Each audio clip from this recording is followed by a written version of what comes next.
Hello there, and welcome to the Sleepy Science Channel. Tonight, we are stepping into the strange and dazzling world of orchids. At first glance, they may seem like just another flower in a bouquet. But on deeper inspection, they begin to reveal nature's hidden genius. Orchids can deceive insects, collaborate with mushrooms, cling to treetops, and survive in extreme environments where no other flowers exist. Some are tiny enough to hide inside moss. Others unfurl blooms so unusual that they seem to be almost alien. This is a story of elegance, invention, and survival. It is a story shaped by rainforests, mountain mist, strange creatures, and millions of years of evolution. As we embark on this journey, the ordinary idea of flowers will begin to fade away, replaced by something far stranger, more intricate, and more captivating than most of us ever imagine. If you enjoy these gentle journeys, I invite you to like, subscribe, or share a thought below. It helps others find their way here too, one sleepy soul at a time. But for now, all you need to do is relax. Let your body soften. Allow your eyes to grow heavy. And as your mind begins to gently unwind, join me as we wander into this hidden world together. Let's begin. Some orchids can trick insects without offering any nectar. Many flowers pay visiting insects with a sugary reward, which makes the relationship feel fair and straightforward. Some orchids take a far stranger path. They lure a pollinator in with color, shape, scent, or a carefully staged illusion, then send it away hungry after the job is done. To an insect, that flower may seem like a promising source of food, a useful shelter, or the same kind of blossom that provided a reward somewhere else. The deception can be so effective that the visitor lands, probes, and leaves carrying pollen without realizing it was fooled. This is part of what makes orchids so captivating. They do not rely on beauty alone. They use performance. They use timing.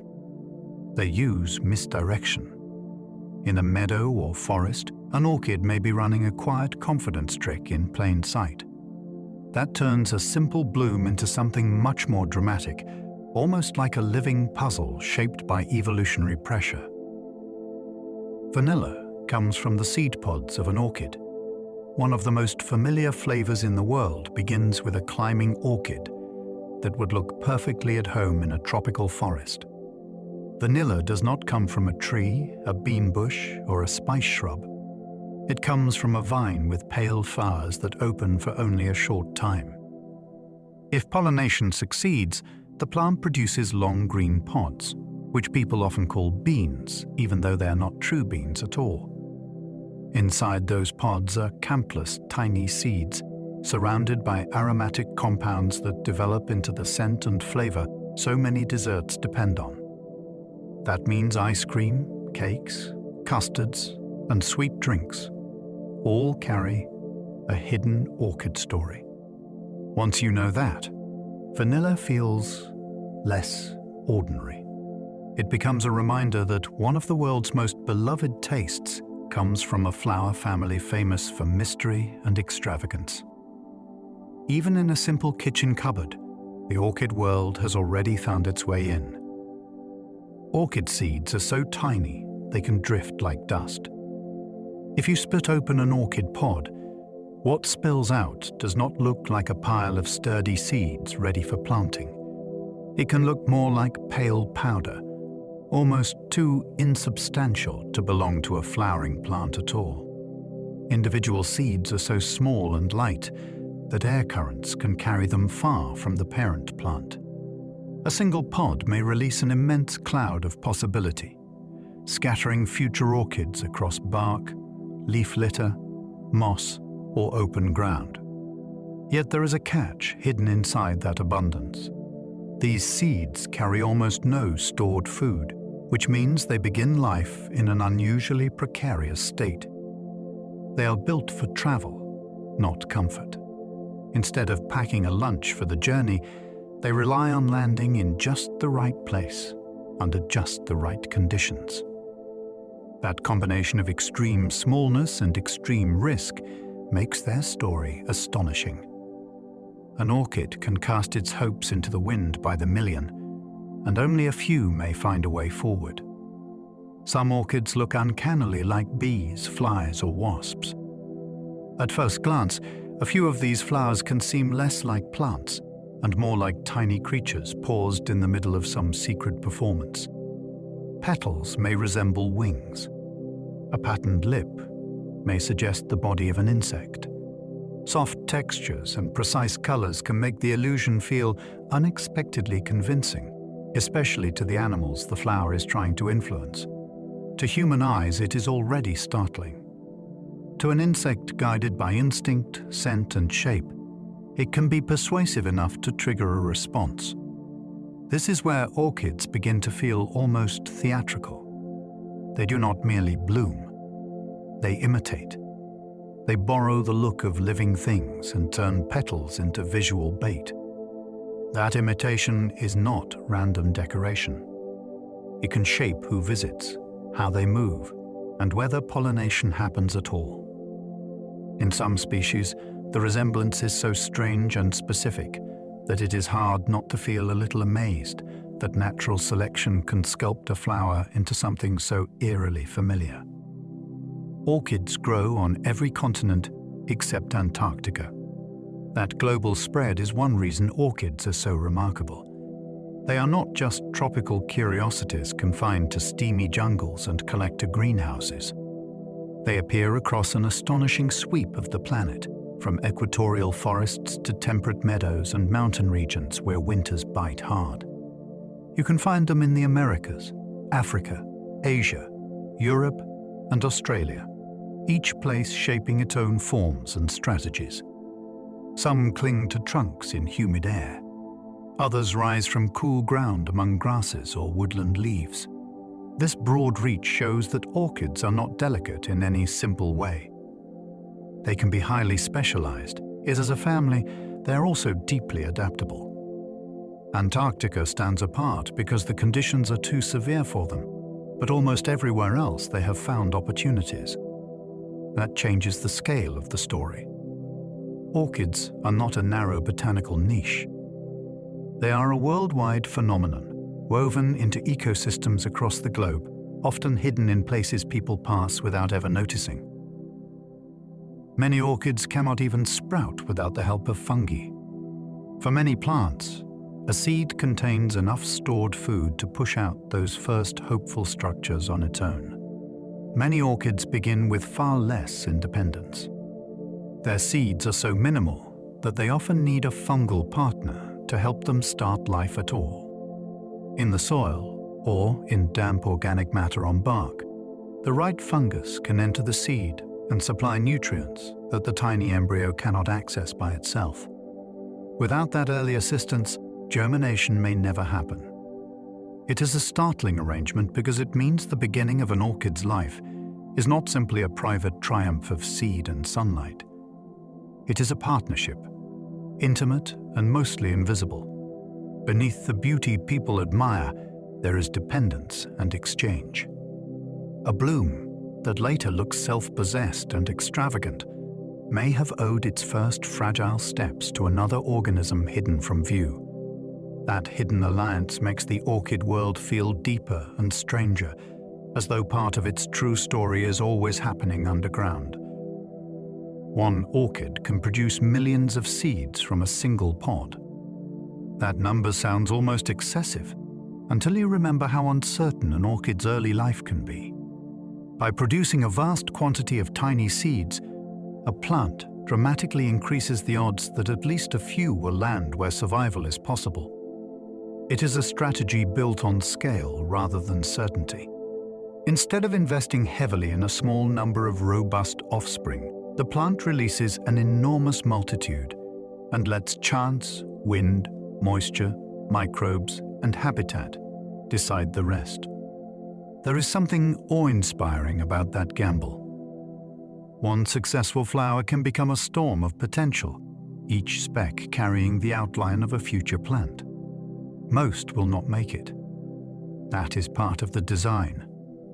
Yet the sheer number turns failure into possibility. It is a reminder that nature often solves difficult problems with staggering abundance. In the case of orchids, a single pod can become a quiet explosion of futures, too small to notice individually, but immense when imagined together. Some orchids bloom for just one day, then vanish.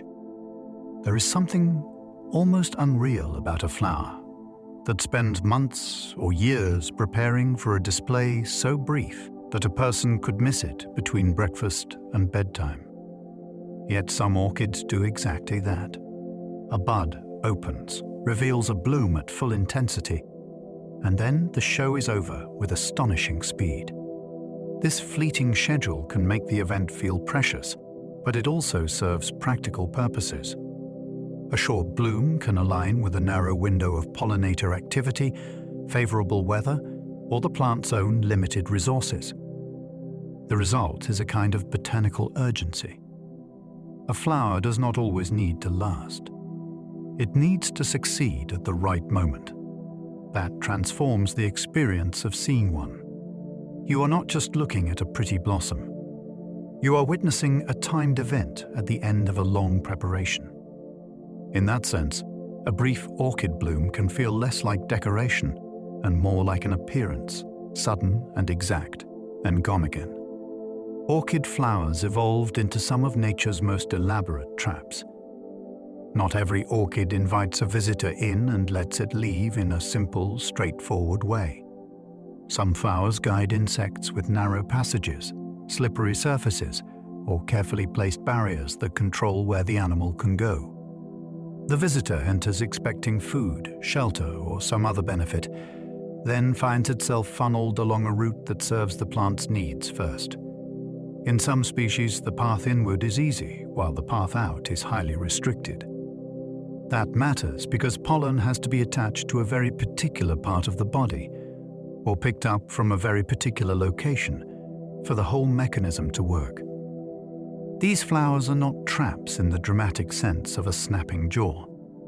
They are architectural traps, shaped by evolutionary fine-tuning. Their power lies in precision. A blossom becomes a corridor, a gate, or a one-way system. Once you realize that, an orchid flower stops looking passive. It starts to seem engineered, almost unsettlingly deliberate.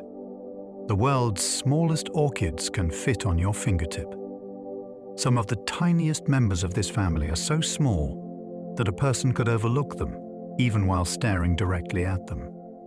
Their flowers may be only a few millimeters across, which means an entire bloom can sit comfortably on the tip of a finger and still leave space to spare. In a rainforest, these miniature orchids do not dominate the scene. They hide in moss, on damp bark, or among films of moisture where the whole world seems scaled down. Up close, though, their smallness is not simplicity. Many still possess intricate lips, delicate petals, and highly specific forms, all compressed into a structure smaller than a coin. That is part of the wonder. Evolution did not reserve complexity for large and obvious things. It worked with the tiniest dimensions too. A flower can shrink toward invisibility, yet still carry elegance, precision, and a complete strategy for survival, all within the smallest imaginable frame. The largest orchid plants can weigh as much as a person.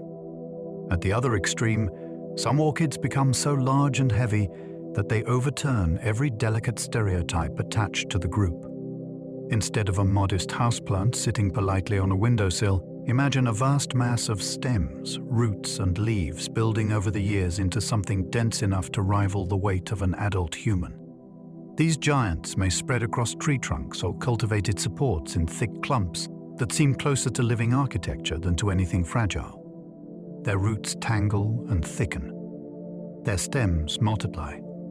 Their flowering displays can become immense, not because one bloom is enormous, but because the whole plant has accumulated such power over time. This scale is startling because it sits inside the same family as the fingertip species. The range feels almost unbelievable. Within orchids, you can move from miniatures so small they vanish in moss to sprawling botanical heavyweights that command space, effort, and admiration simply by enduring and growing. Some orchids spend years growing before a single bloom appears. Patience is written deep into the lives of many of these plants. An orchid may put all of its energy into roots, leaves, and storage structures for season after season, while giving no visible hint of the floral display a grower or wild observer is waiting for. To a person in a hurry, that can feel almost unreasonable. Yet from the plant's point of view, it is careful strategy. Blooming is expensive. It demands energy, water, timing, and favorable conditions. A premature display could waste precious resources if the season turns against it or pollinators fail to appear. So some orchids bide their time. They build strength quietly. They wait for the right moment. When a long-delayed flower finally opens, it carries the weight of all that hidden preparation. That delay changes how you see the bloom. It is not merely pretty. It is the visible end of an extended investment, a reward that may have taken years of restraint to reach daylight at last. Certain orchids live high in rainforest trees, not in soil.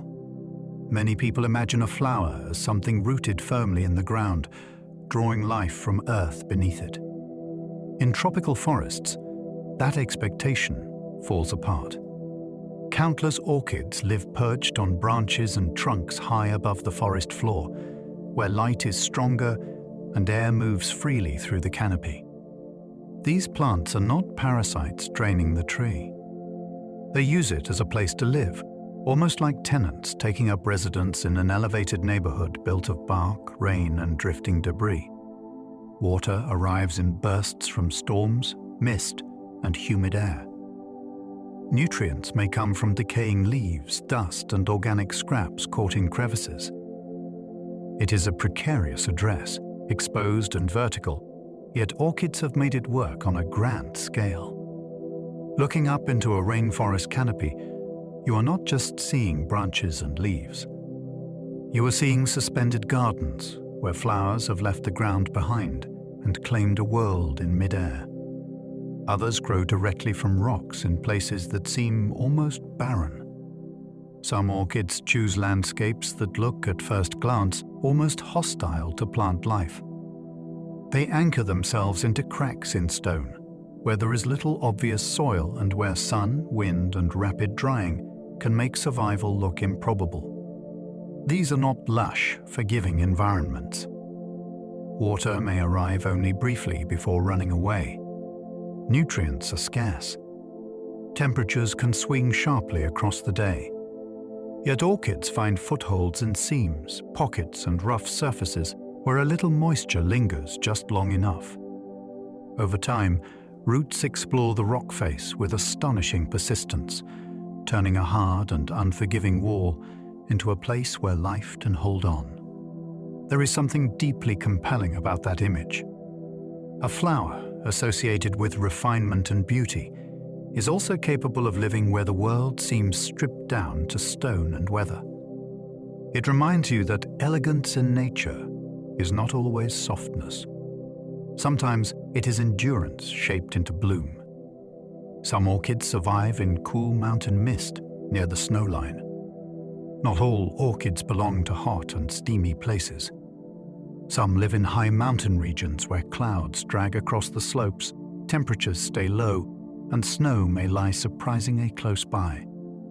In those settings, the air can feel thin, cold, and wet all at once. Light may be intense when the sky clears, then vanish behind mist a moment later.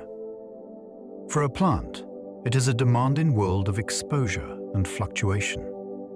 Yet certain orchids are built for it. They grow in sheltered crevices, among grasses, or in damp alpine habitats where moisture remains available even when warmth is limited. Their presence there expands the imagination. It means the orchid story reaches not only into tropical heat, but also into lofty places where breath shortens and weather turns suddenly. A bloom appearing near the snowline carries a different kind of marvel. It feels like proof that this family can follow beauty upward into conditions most people would never associate with orchids at all. A few orchids thrive in swamps, bogs, and wet meadows. There are orchids that prefer places where the ground gives underfoot, where water gathers, and where the air above the earth feels heavy with moisture. In swamps and bogs, roots must cope with saturated conditions that many plants would find suffocating. In wet meadows, seasonal flooding can reshape the whole rhythm of life. Yet some orchids flourish there, rising from grass or moss with flowers that seem almost improbable against such soft and waterlogged ground. These habitats can look peaceful from a distance, but they are full of hidden pressures. Water chemistry matters. Drainage matters. The balance of surrounding species matters. An orchid in a bog is not simply tolerating wetness. It is part of a finely tuned ecological arrangement. That makes the sight of one all the more compelling. In a place where boots sink and mist hangs low, a flower appears that is neither accidental nor fragile. It is perfectly suited to a landscape many people would underestimate. Some orchids live underground for most of their lives. There are species that spend the greater part of their existence out of sight, hidden beneath the surface where no passerby would suspect them. For long stretches, nothing announces their presence. No leaves wave in the breeze. No stem marks the spot. Their life is conducted in darkness, tied to underground resources and hidden biological relationships, until the time comes to send up a flowering structure or fruiting body above ground. This habit makes them feel almost secretive, as though they belong to another category entirely. We think of flowers as conspicuous things, made to be seen. These orchids reverse that expectation. Most of the story happens below. What appears at the surface is only a brief message from a much longer unseen existence. That hidden lifestyle also makes them easy to miss and difficult to study. A whole population may be waiting beneath the soil while the landscape appears empty, carrying on an invisible botanical life just beyond ordinary human notice. Orchids are one of the largest plant families on Earth. There are so many kinds of orchids that they make many other flower families look modest by comparison. Scientists have described roughly 28,000 species, and new ones still appear in forests, grasslands, and mountains, where people thought the botanical story was already known. That means this single family contains more species than all birds, and more than all mammals, by a tremendous margin. Once you notice that scale, orchids stop seeming like rare decorative houseplants and start looking like one of the great success stories of life on land. They are not confined to one climate, one shape, or one style of survival. They have spread into steamy canopies, windy cliffs, dim woodland floors, and cloud-soaked slopes. When you say the word orchid, you are not naming one familiar kind of flower. You are opening the door to an immense world that has been diversifying for ages. There are orchids that never produce any leaves at all. Leaves seem so central to the idea of a plant that a leafless flowering species can feel almost impossible at first. Yet some orchids have taken that path. Instead of relying on broad green blades to gather light, they reduce or abandon leaves and place more importance on other structures or hidden partnerships that support their lives. In some cases, roots handle much of the visible work. In others, the plant lives in deep association with fungi and remains pale or strangely subdued because it is not making food in the usual leafy way.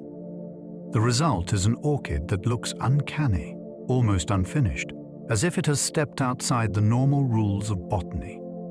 That oddness is exactly what makes it so memorable. A person can spend years imagining flowers as variations on a familiar design, then discover that orchids include forms which quietly discard one of the most recognizable plant features of all. Suddenly, the family seems even less ordinary.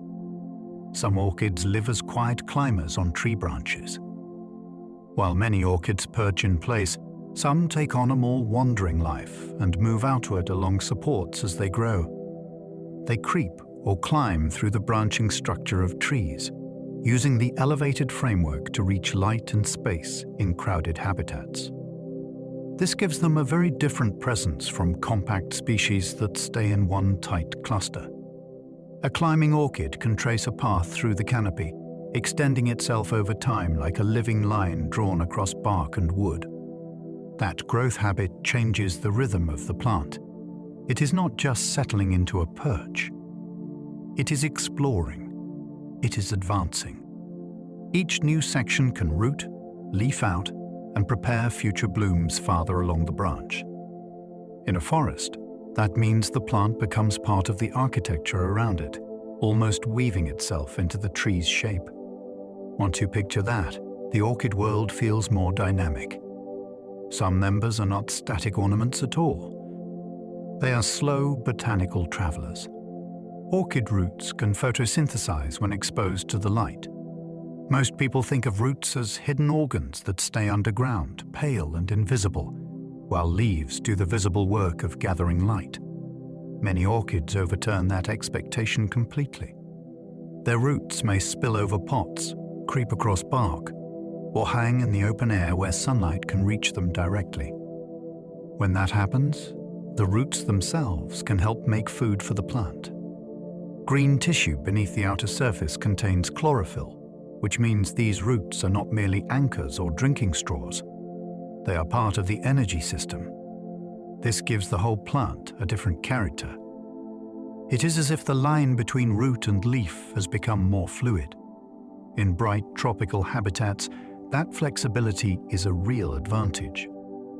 A plant living on a branch cannot rely on soil below, so every exposed surface matters. Once you notice green roots taking part in the work of survival, orchids seem even more inventive than they did before. Many orchid roots are wrapped in a silvery, sponge-like skin. If you look closely at the roots of many orchids, especially the ones that live above ground, you may notice a pale coating that gives them a silver or ghostly appearance. This is not dead tissue or damage. It is a specialized outer layer built for a life of sudden rain, rapid drying, and exposed air. When dry, it can look almost papery and light-colored. When wet, it often turns translucent and reveals the living green or pale tissue beneath. That quick transformation is one of the small marvels of orchid design. The coating acts like a protective interface between the plant and an unpredictable environment. It helps manage water, shields delicate inner tissues, and supports a way of life that would be far harsher without it.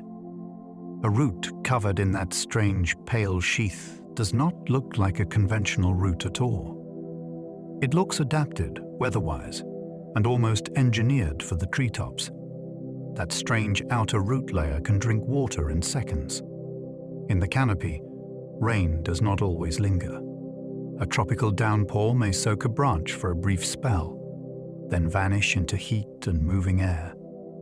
Orchids that live there cannot behave like plants with access to steady ground moisture. They need to capture water fast before the opportunity disappears. The specialized outer tissue on many roots allows exactly that. It can take up moisture with remarkable speed, swelling and changing color as it becomes saturated.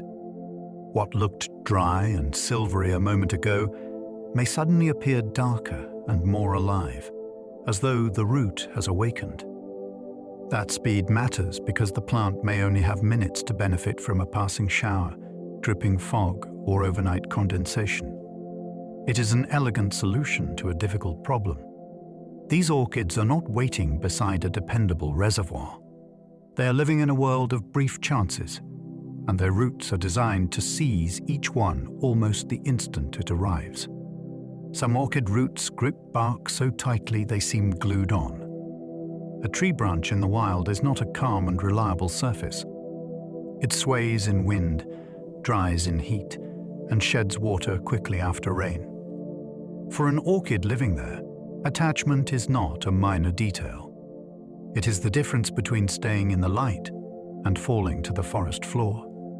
Many species solve that challenge with roots that press into bark crevices and cling with impressive force. Over time, they can form so closely to the surface that the plant can look fused to the tree itself. This is not a casual resting place. It is a firm hold established through persistence and structure. The roots find texture, exploit tiny gaps, and create a durable connection that lets the plant ride storms and shifting weather. There is something compelling about that grip. It gives the orchid a quiet toughness. Beneath the elegance of the flowers lies a tenacious strategy, one that lets beauty hold fast in a moving world. Orchid leaves can store water for long dry spells. Some orchids live where water arrives in bursts and then disappears, which means survival depends on planning ahead. Their leaves are not always thin, soft structures that lose moisture quickly. In many species, they become thick, leathery, or fleshy, turning into storage organs as well as light gatherers.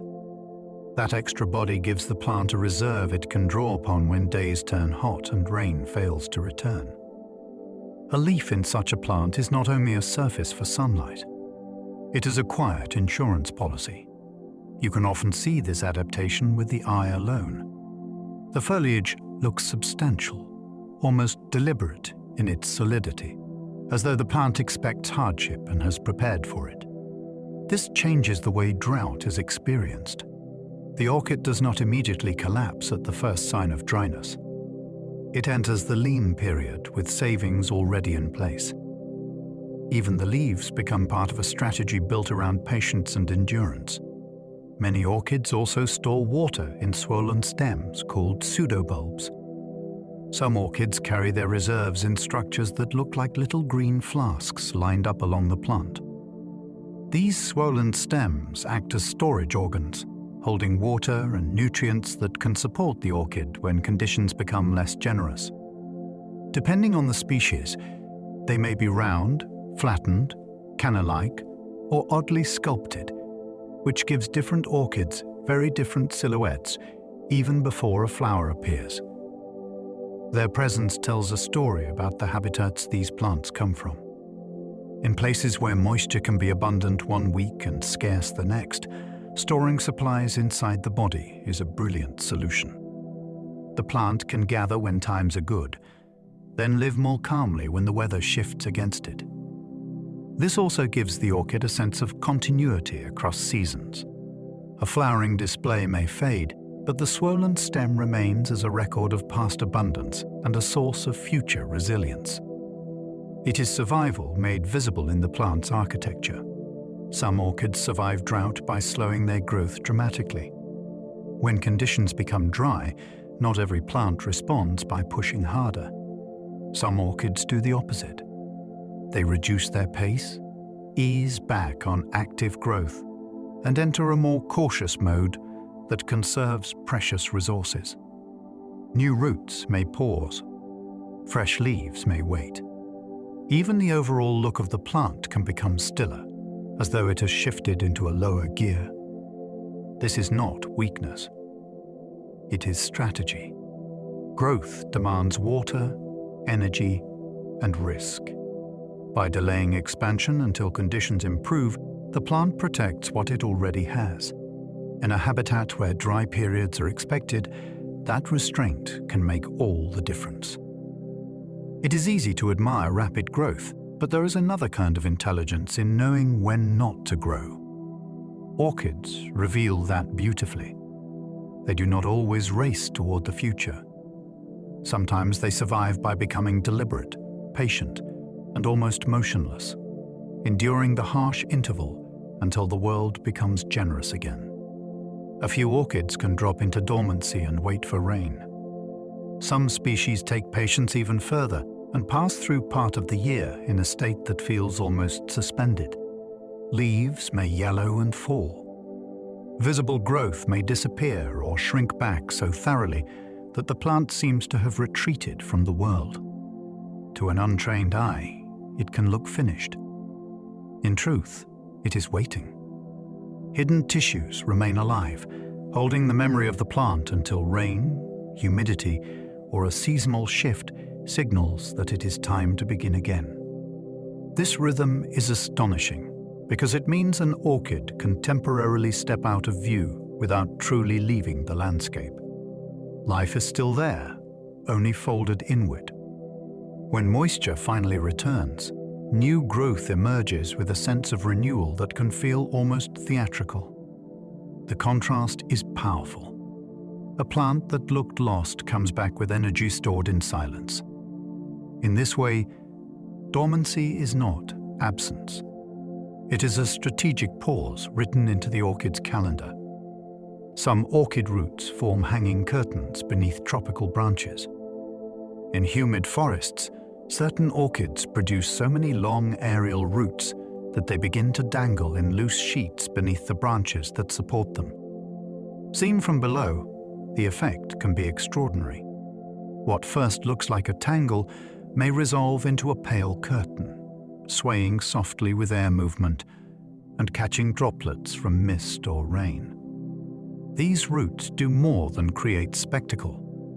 They expand the plant's reach into the atmosphere around it, increasing the area available for moisture capture and anchoring future growth. They also give the orchid a strong visual identity. Instead of appearing as a compact clump, it becomes something draped and architectural, almost like a living chandelier suspended in the canopy. That change in form matters. It reminds you that orchids are not just flowers attached to stems. They can shape space around themselves in dramatic ways. Even before a bloom appears, the plant may already have transformed its corner of the forest. Orchid roots can reveal whether a plant is thirsty. One of the most remarkable things about many orchids is that their condition can sometimes be read directly from the roots themselves. When well hydrated, exposed roots may appear fuller, firmer, and greener beneath the surface layer. As they dry, they often become paler, duller, or more wrinkled in appearance. That means the plant carries visible signals of its water status in plain sight, almost like a built-in language for anyone who learns how to notice it. This is especially useful because orchids do not always respond well to guesswork. Their needs are shaped by airflow, light, temperature, and the way their roots are meant to function. Watching the roots brings you closer to the plant's actual condition rather than a rigid schedule. There is something intimate about that. You are not just watering a flower. You are learning to read a living organism through subtle changes in color, fullness, and texture, as though it is quietly telling you what it needs. Orchid flowers are built with astonishing left and right symmetry.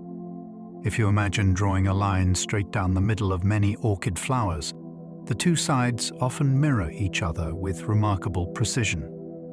That balance is not just pleasing to the eye. It is part of how the flower presents itself to the creatures it hopes to attract. In many plants, blooms can be approached from several directions without much consequence. In orchids, shape often matters in a much stricter way. Petals, sepals, and the central structures are arranged so the visitor encounters a carefully organized front, almost like the facade of a tiny biological machine. This gives the flower a sense of intention. It does not look casually assembled. It looks designed to guide attention and movement. Even people who know nothing about botany often sense this immediately. An orchid can seem elegant, poised, and strangely deliberate because the flower is built around balance. And that balance helps turn a blossom into a focused invitation. Most orchids twist their flowers upside down before they open. During development, many orchid buds perform a subtle act that completely changes the final presentation of the bloom. As the flower matures, the stalk or ovary often rotates so that what began at the top ends up at the bottom when the blossom opens. The result is a flower that appears upside down compared with its original orientation. This sounds like a small detail, but it transforms the entire architecture of the bloom. Structures that would otherwise sit awkwardly are repositioned into a far more useful arrangement for visiting animals. It is one of those hidden movements in plant life that feels almost unbelievable once you learn it happens. A bud is not simply swelling until it opens. It is turning itself into the correct pose before the show begins. That secret rotation gives the mature flower its familiar form. Beneath the stillness of the final bloom lies motion, adjustment, and a quiet preparation that most observers never notice. This floral twist helps pollinators land in exactly the right place. Once that rotation has taken place, the flower is no longer just visually appealing. It has become easier to use. The lower part of the bloom is now positioned where an incoming insect can brace itself, crawl forward, or settle with a degree of stability that would otherwise be lost. In other words, the twist helps create the correct landing geometry. For a pollinator, that can make the difference between a clumsy encounter and a successful visit. For the orchid, it can make the difference between wasted effort and accurately placed pollen. This is what makes orchid design so absorbing. A movement that happens before the flower even opens ends up shaping the behavior of another species later on. Cause and effect are stretched across time. A slight turn in development leads to a precise moment of contact in the field. What looks decorative from the outside is often deeply practical, tuned to make the next stage of the story work. Almost every orchid flower has a special petal called a lip. Among the petals of an orchid, one often stands apart so clearly that it seems to belong to a different design altogether. This distinctive structure is known as the lip, and it is one of the defining features of the family. It may be broad, narrow, frilled, striped, spotted, elongated, or sculpted into a shape that looks startlingly unlike an ordinary petal. In many species, it is the part of the flower that first captures a viewer's attention because it carries the boldest pattern, the most dramatic color, or the most unusual contour.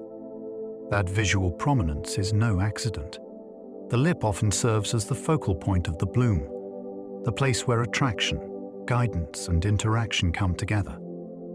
When people say orchids look strange, theatrical, or unusually intricate, this special petal is often the reason. It gives the flower a center of personality. Without it, many orchids would lose the very feature that makes them feel so distinctive. That lip often acts like a landing platform for insects. What looks to us like an extravagant flourish is often the working surface for another creature. In many orchids, the broad or specially shaped lower petal provides a place where an insect can arrive, grip, and orient itself before moving deeper into the flower. This turns the bloom into more than a passive object. It becomes a stage built with traffic flow in mind. The visitor does not simply blunder in from any angle. It is guided toward a particular zone where contact with the reproductive structures becomes far more likely. Some lips are firm and level. Others are curved, textured, or marked with lines that seem almost like visual cues. All of this shapes behavior. A bee, fly, or moth meets not only color and scent, but also a physical surface that tells it where to go next. In orchids, even the welcome mat can be part of a larger strategy, elegant in appearance and exact in purpose. Many orchids pack pollen into waxy bundles instead of loose dust. In countless flowers, pollen is released as a fine powder, that can scatter freely onto visiting bodies or drift away on the air. Many orchids take a very different approach.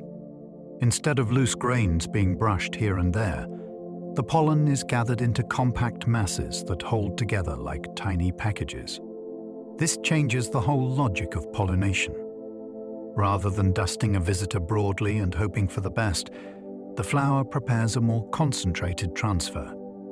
It is a bold strategy because it relies on accurate contact. The insect has to brush the right place in the right way for the bundle to be removed and carried onward. Yet when it works, the system is wonderfully efficient. A significant portion of the flower's pollen moves as one unit, ready to be delivered with precision to another bloom. This is classic orchid thinking. Instead of relying on abundance and randomness, many species lean toward control, packaging, and exact biological placement. Those pollen bundles can stick directly onto an insect's body. Once removed from the flower, these compact packets do not simply ride along by chance. They can attach themselves to a pollinator with surprising firmness, often by means of a sticky pad that grips a precise part of the body. Depending on the species, the bundle may end up on the head, back, abdomen, or even near the mouth parts. This is where the orchid's engineering becomes almost uncanny. The flower is not just handing pollen to any passing creature. It is placing a package onto a chosen location, almost like a tag that must later meet a matching target in the next flower. If the insect approaches another bloom in the proper way, the carried bundle lines up with the receptive surface and the transfer can be completed. Watching this happen, or even imagining it closely, makes pollination feel less like dust in the wind and more like a carefully choreographed exchange between flower and animal. Some orchids use hinged parts that snap pollinators into position. Not every orchid relies on stillness. In a few species, parts of the flower can move in response to touch, creating a sudden change that helps place the visitor exactly where the plant wants it. An insect steps onto a sensitive surface or presses against a trigger point, and a hinged structure shifts rapidly enough to alter the whole encounter. The visitor may be tipped, jolted, or guided forward in a way it did not expect. That movement can bring the insect into direct contact with pollen or the receptive parts of the bloom with startling efficiency. It is an extraordinary idea for a flower. We often think of blossoms as static objects, waiting patiently for whatever happens next. Orchids challenge that assumption. Some participate actively in the moment, using touch-sensitive mechanics to shape behavior in real time. The result is a pollination event that feels less like chance and more like a device being activated by a key. Others force insects through one narrow exit to dust them.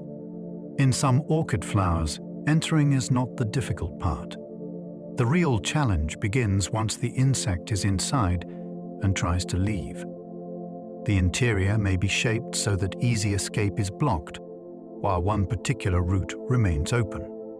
That route is narrow, controlled, and positioned so the departing visitor must squeeze past the flower's reproductive structures. As it pushes through, pollen can be attached or deposited with impressive accuracy. This turns the bloom into a one-way passage rather than a simple open chamber. The insect's own effort to get free becomes part of the orchid's design. There is something both elegant and sly about that arrangement. The flower does not overpower its visitor. It redirects it. A moment of confusion becomes a moment of pollination. In this way, the orchid uses space itself as a tool. Walls, openings, and constraints do as much work as color or scent, shaping the outcome through architecture alone. Orchid flowers can be so precise they suit one pollinator perfectly. Some orchids are not trying to appeal to a broad crowd of visitors. They are tuned so closely to a particular pollinator that the match can feel almost exclusive. The flower's depth, opening, scent, timing, and internal structure may align with one animal's body and behavior, far better than with anything else nearby. A tongue of a certain length, a head of a certain width, or a specific nightly routine can make all the difference. This degree of fit is one of the most fascinating things about orchids, because it reveals how far evolution can push specialization. A bloom stops being a general signal and becomes something like a private arrangement between species. That intimacy carries risk because dependence on one partner can leave a plant vulnerable if that partner declines.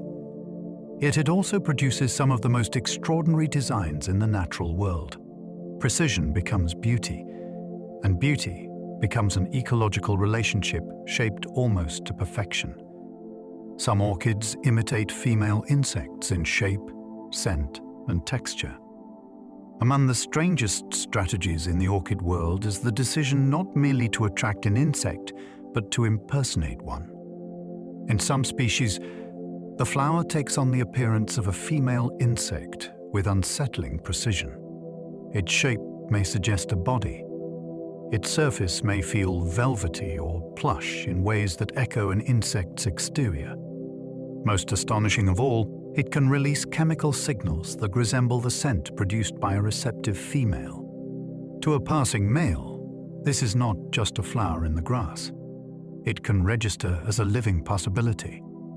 That level of imitation feels almost impossible until you remember how powerful natural selection can be over long stretches of time. Every successful deception increases the chance that the floral design will persist. What emerges is a bloom that blurs the line between plant and animal lure. It is one of nature's boldest performances, built from petals, chemistry, and astonishing evolutionary patience. Male bees may try to mate with orchid flowers by mistake. That extraordinary imitation can lead to a scene that feels almost surreal. A male bee, convinced by the flower's appearance and scent, may land and attempt to mate with it.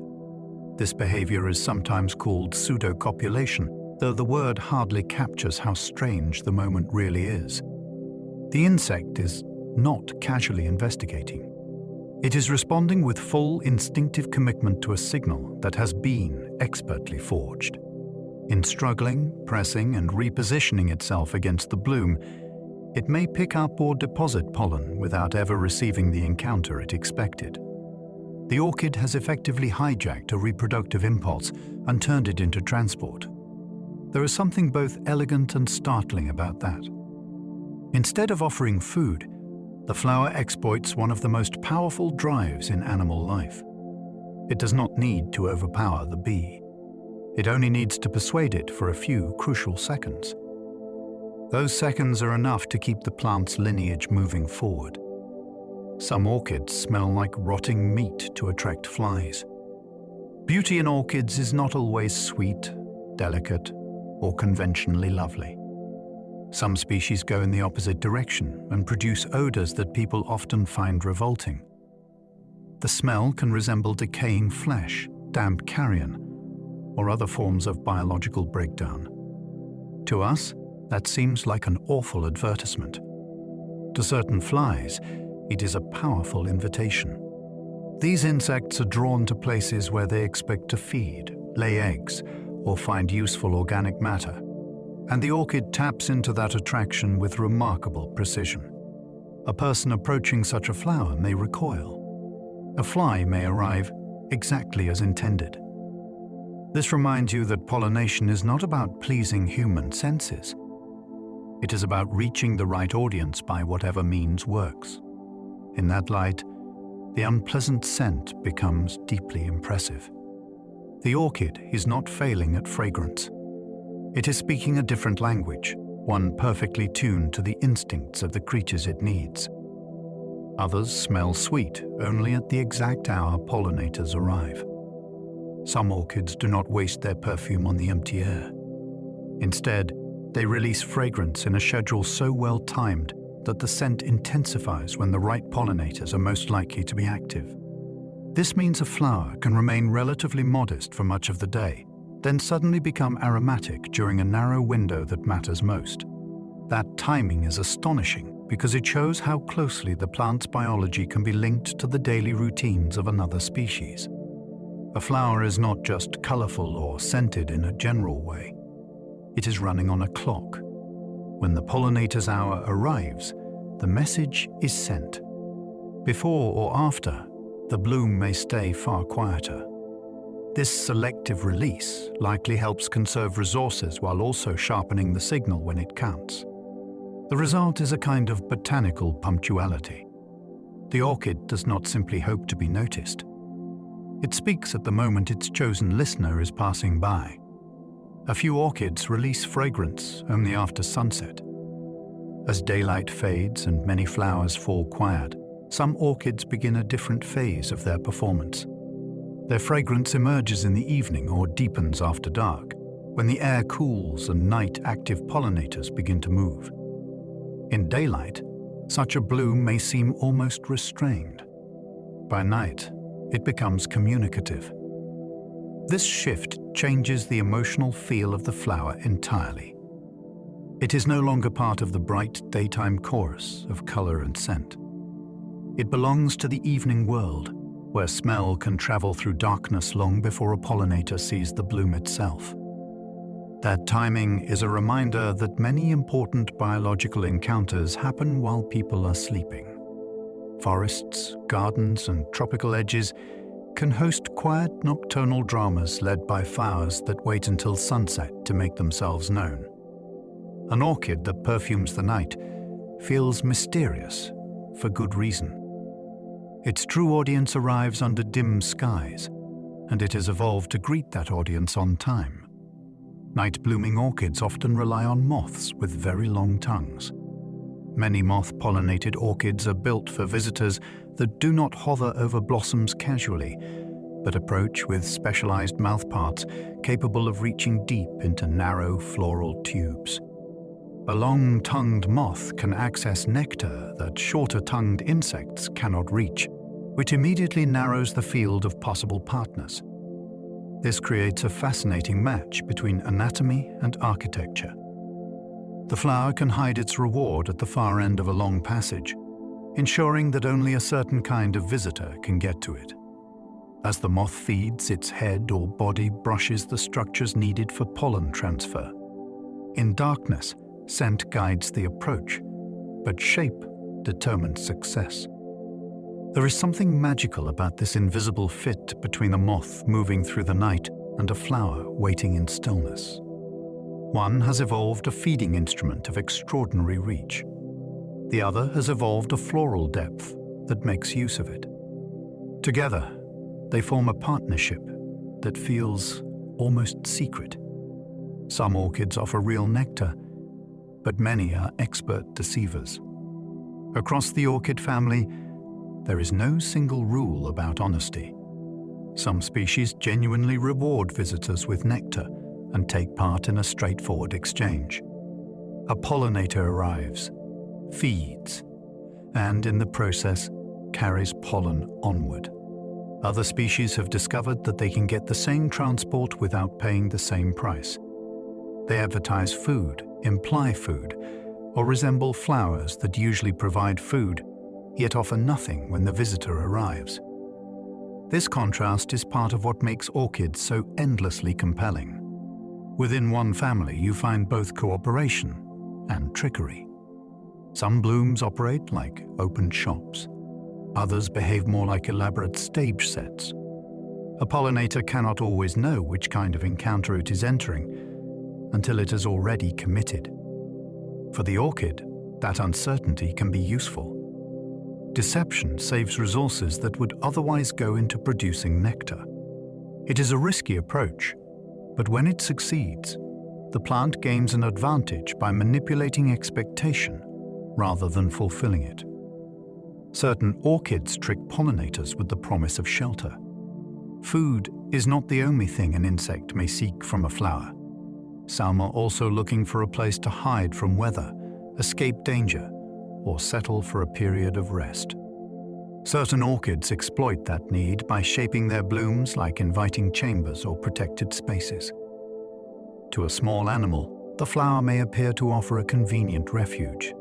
It can seem like a safe nook in a world full of wind, rain, predators, and exposure. Once the insect enters, however, the orchid's real purpose takes over. The visitor may be guided through a path that leads to pollen transfer rather than comfort. This kind of deception is especially fascinating because it broadens the whole idea of what a flower can promise. The lure is not sweetness on the tongue, but safety for the body. In the orchid world, even the ancient desire to find shelter can be redirected and folded into the reproductive plan of a plant.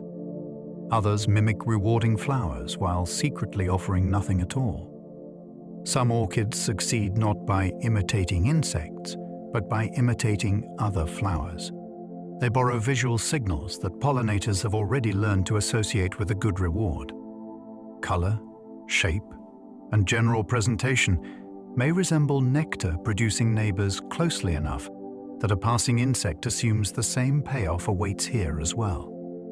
That makes the orchid a botanical impersonator, slipping into a trusted pattern and benefiting from the reputation of someone else's honesty. It is a brilliant move because animals do not always inspect every bloom from scratch. They often rely on quick judgments shaped by previous experience. The orchid takes advantage of that mental shortcut. The pollinator lands with expectation, explores, and may leave empty-handed, but still carrying pollen. This gives the flower a parasitic relationship with perception itself. It profits from the insect's learned optimism. In that moment, the orchid is not just part of the floral crowd.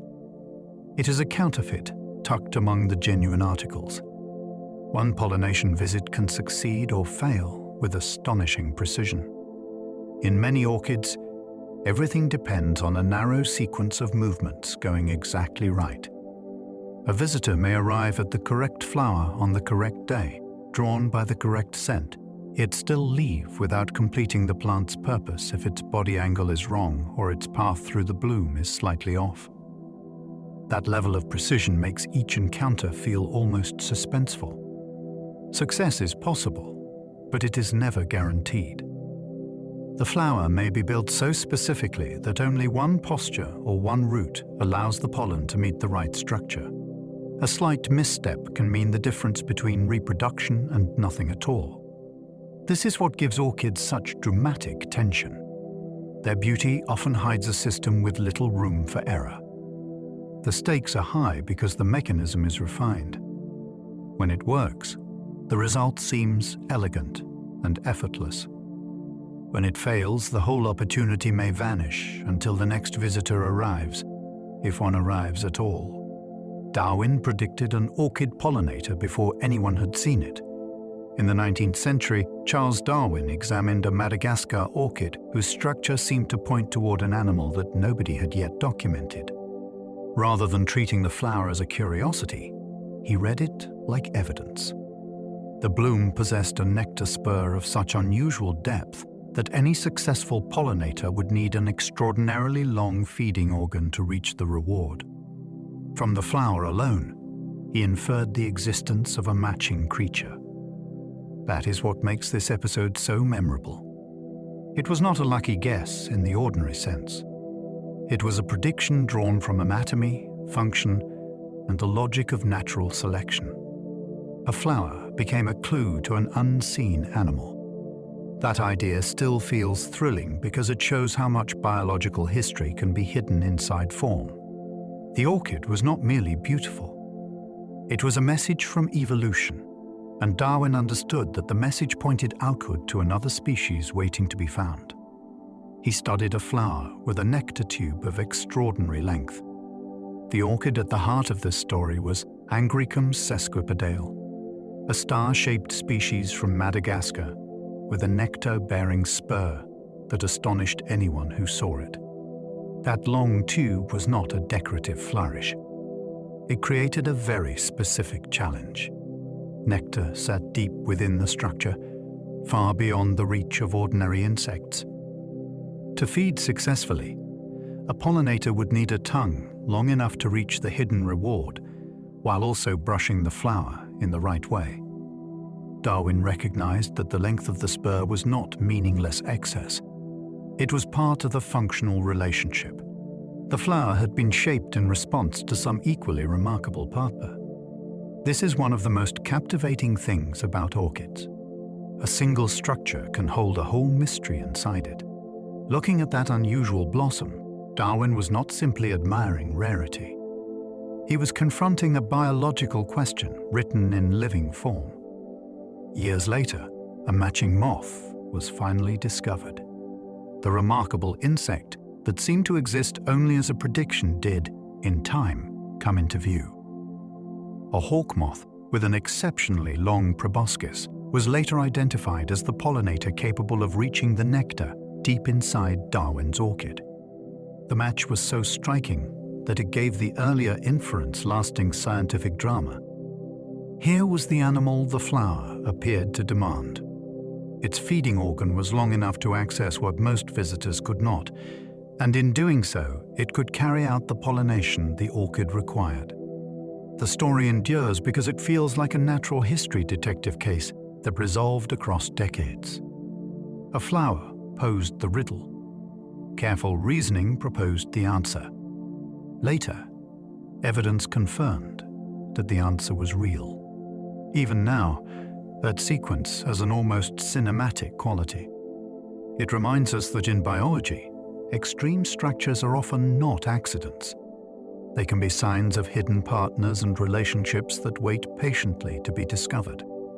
That famous prediction became one of evolution's most elegant stories. What gives this episode such lasting power is not only that the prediction was correct, but that it captured a core evolutionary idea in one vivid example. A flower and an animal appeared, linked by reciprocal demands. The orchid's deep nectar spur suggested a moth with unusual reach, and the existence of such a moth made sense of the flower's extraordinary form. In one relationship, people could glimpse adaptation, specialization, and the shaping power of natural selection. That is why the story is told again and again. It is simple enough to grasp quickly, yet deep enough to reward long reflection. A blossom from Madagascar became a living argument that species are not fixed decorations in the world. They are historical outcomes, altered by interaction over immense spans of time. Few scientific stories manage to be this precise and this memorable at once. It feels elegant because the explanation fits the form so beautifully. Orchids helped reveal how tightly species can evolve together.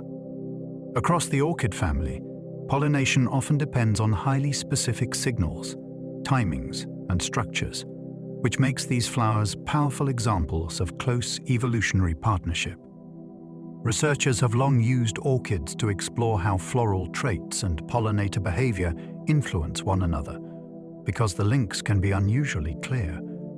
Scent, shape, depth, timing, and reward strategy may all be tuned to particular animals. In some cases, the fit is so narrow that even small changes can alter which visitor succeeds. This has made orchids central to discussions of co-evolution, where one species helps shape the evolutionary path of another. The idea is not that both organisms always change in perfect lockstep, but that each can become a significant selective force in the other's world.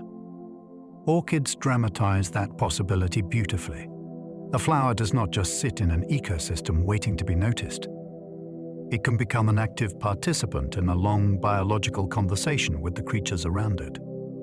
Some orchid relationships are so specific they verge on exclusivity. Many flowering plants can rely on a broad assortment of visitors, but orchids often move toward a much narrower arrangement. Studies of orchid pollination have shown that some species are served by only one effective pollinator, or by a very small set of them, especially in systems shaped by deception or highly specialized floral design. That degree of selectivity gives these relationships an almost private quality. The flower is not speaking to the whole insect world. It is addressing a chosen recipient, using cues that only certain bodies and behaviors will answer correctly. This can make pollination impressively efficient when the partner is present. It can also make the orchid vulnerable when that partner is scarce or absent. The balance between precision and dependence is part of what makes orchids so fascinating. They show how evolution can favor extraordinary fit, even when that fit comes with risk. In some cases, the relationship becomes so narrow that it feels nearly exclusive. A pollinator's body can shape an orchid across deep time. If a flower is visited repeatedly by animals with similar sizes, movements, and feeding tools, those recurring encounters can become an evolutionary force. Over many generations, traits that improve contact with the right body part or reward the right behavior may be favored, while less effective forms fade away. In orchids, where pollination can depend on remarkable precision, this shaping influence can be especially strong. The length of a nectar spur, the position of pollen, the curve of a petal, or the timing of scent release may all reflect long histories of interaction with particular pollinators. This means the body of an insect or moth can leave a trace in floral design, not by intention, but through repeated selection across ages. That idea is one of the most awe-inspiring in all of botany. A flower can become a record of encounters stretched over deep time, sculpted not only by climate and chance, but by the anatomy of another living creature. Orchid evolution has produced one of nature's richest flower experiments. Few plant families display such a sweeping range of floral strategies as orchids. Across the group, evolution has generated elaborate traps, deceptive lures, specialized scents, unusual shapes, tightly targeted rewards, and intricate structures for directing pollen transfer. This diversity is why orchids can feel less like a single floral theme and more like a vast gallery of evolutionary experiments. Each lineage seems to ask a slightly different question about how to attract, manipulate, or cooperate with pollinators. The answers can be subtle or spectacular, but together they create a family of astonishing variety. Scientists who study orchid pollination repeatedly point to this richness because it provides a rare window into how different strategies arise and persist. For a listener, that means orchids are never just one kind of marvel. There are many marvels at once.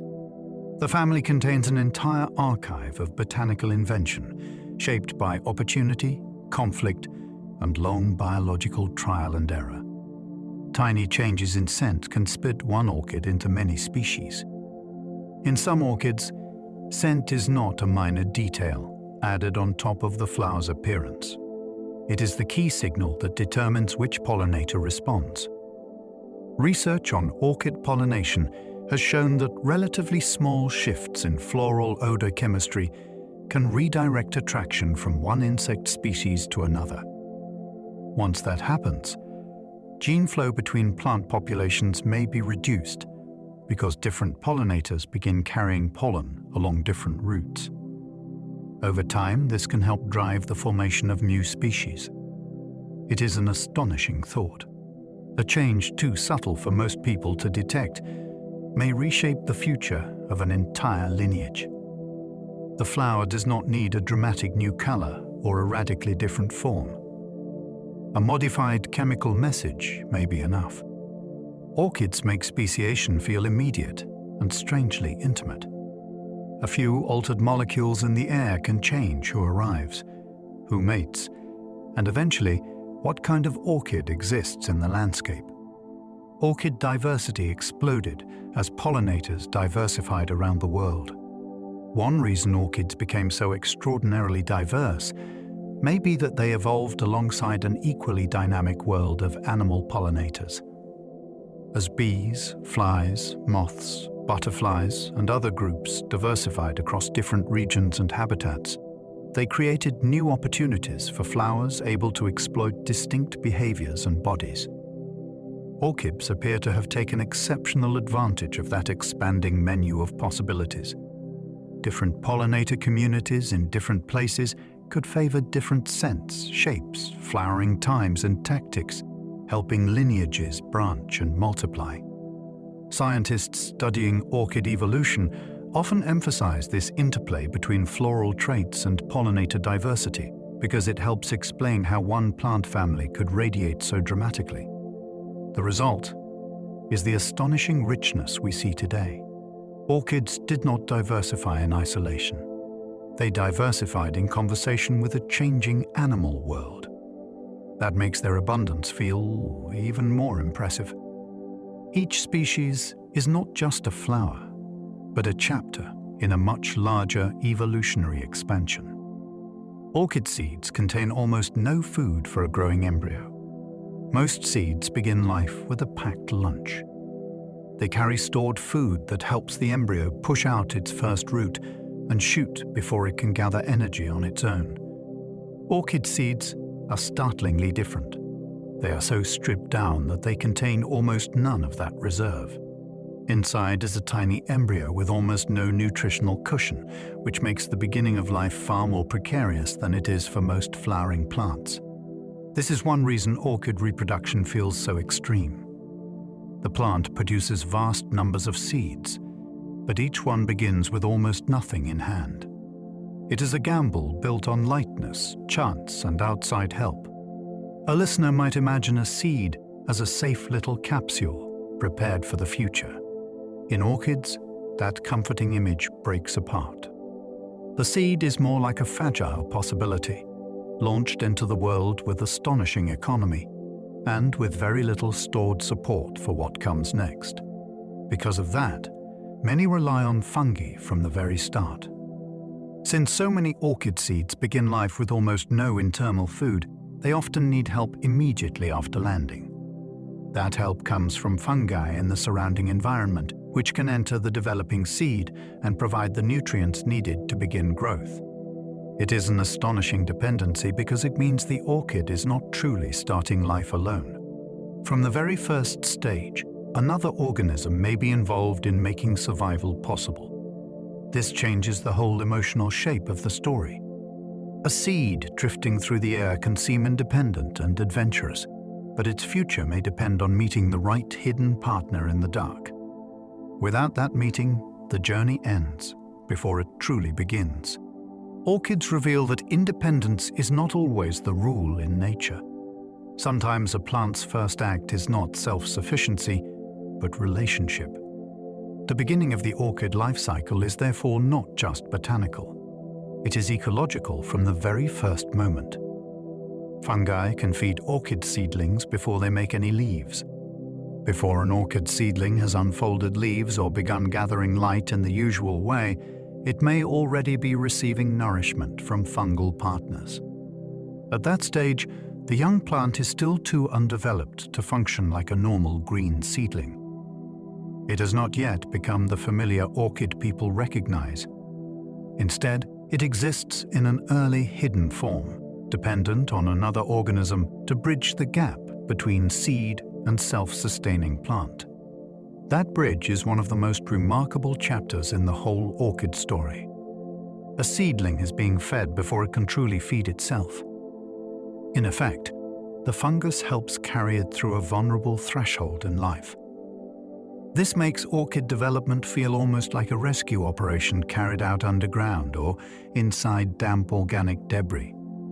Long before a bloom, and even before a leaf, there is a period of quiet support. It is a reminder that some of nature's most important exchanges happen well before anything visible appears. Some orchids depend on fungal partners for their entire lives.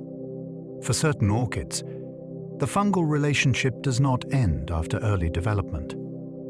It continues throughout life, which means the plant never becomes fully independent in the way many other green plants do. Even as it matures, it still draws crucial support through fungal connections in the soil or surrounding organic matter. This lifelong dependence is extraordinary because it reshapes our idea of what a flowering plant is supposed to be. We tend to imagine a flower as a self-powered organism rooted in one place and making its own way through sunlight and water. Some orchids complicate that picture deeply.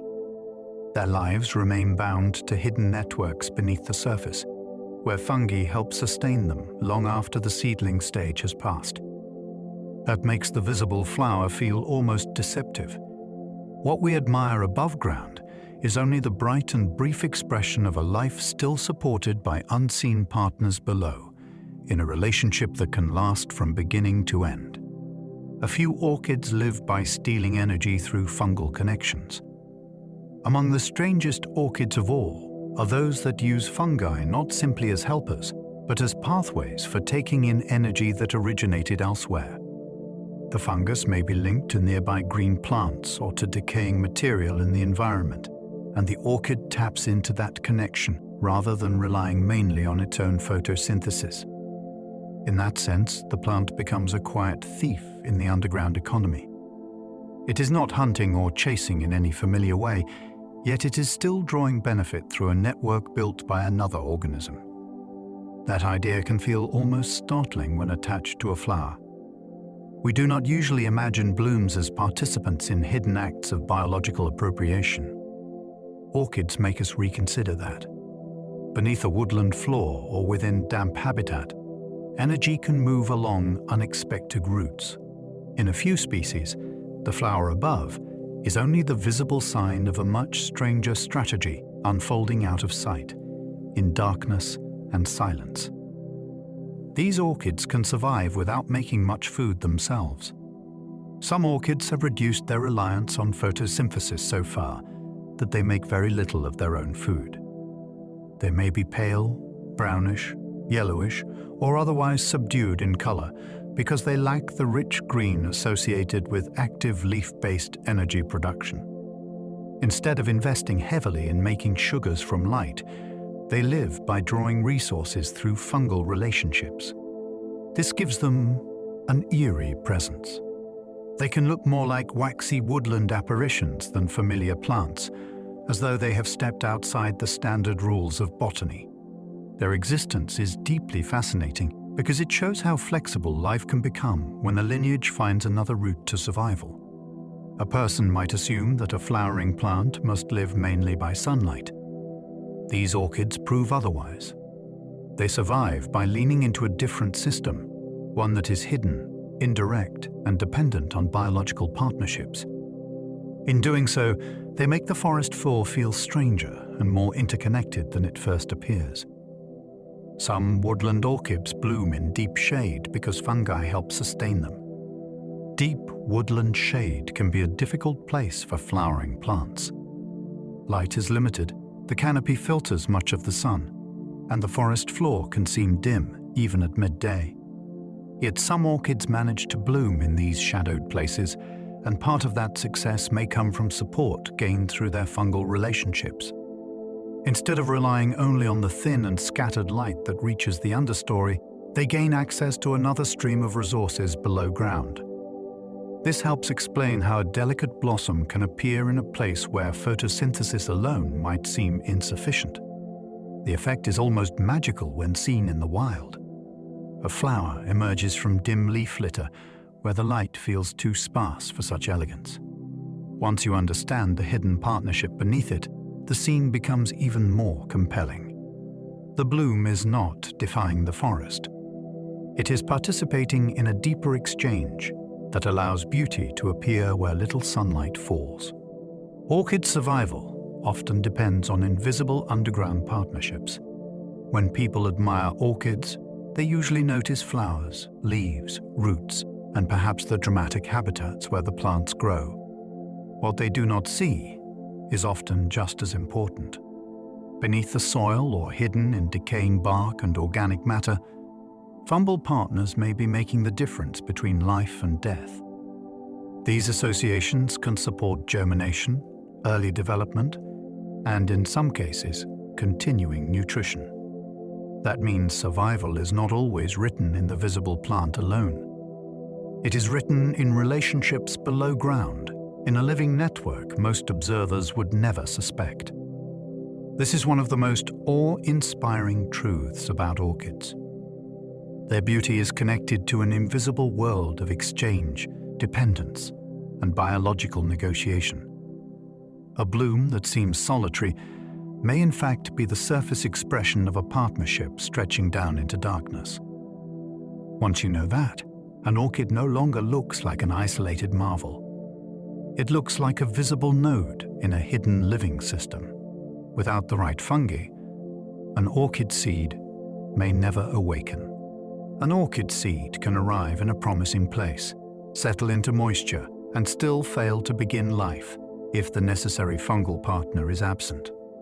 That is how exact the requirement can be. The seed is not waiting only for water, warmth, and time. It may also be waiting for a specific biological encounter, one that unlocks the next stage of development. This makes orchid reproduction feel almost hauntingly uncertain. Even in the right habitat, success is not guaranteed. The future depends on something the eye cannot see and the wind cannot carry. A person might imagine that once a seed lands safely, its story is underway. In orchids, the deeper truth is that the story may still be on pause. The seed can remain a tiny, unopened possibility until the correct fungus appears. That hidden requirement adds tension to every dispersal event. Millions may travel, but only the few that meet the right partner can truly begin. An orchid's hidden life can begin long before any leaf appears. Long before a recognizable plant rises into view, an orchid may already be alive and developing in secret.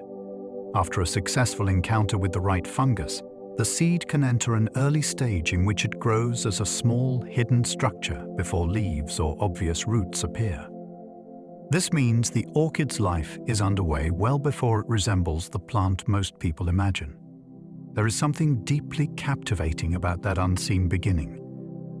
A forest floor, a patch of moss, or a quiet bit of bark may already be hosting orchid life with no outward sign at all. The future flower exists only as a hidden beginning, nourished in darkness and waiting for the right moment to reveal itself.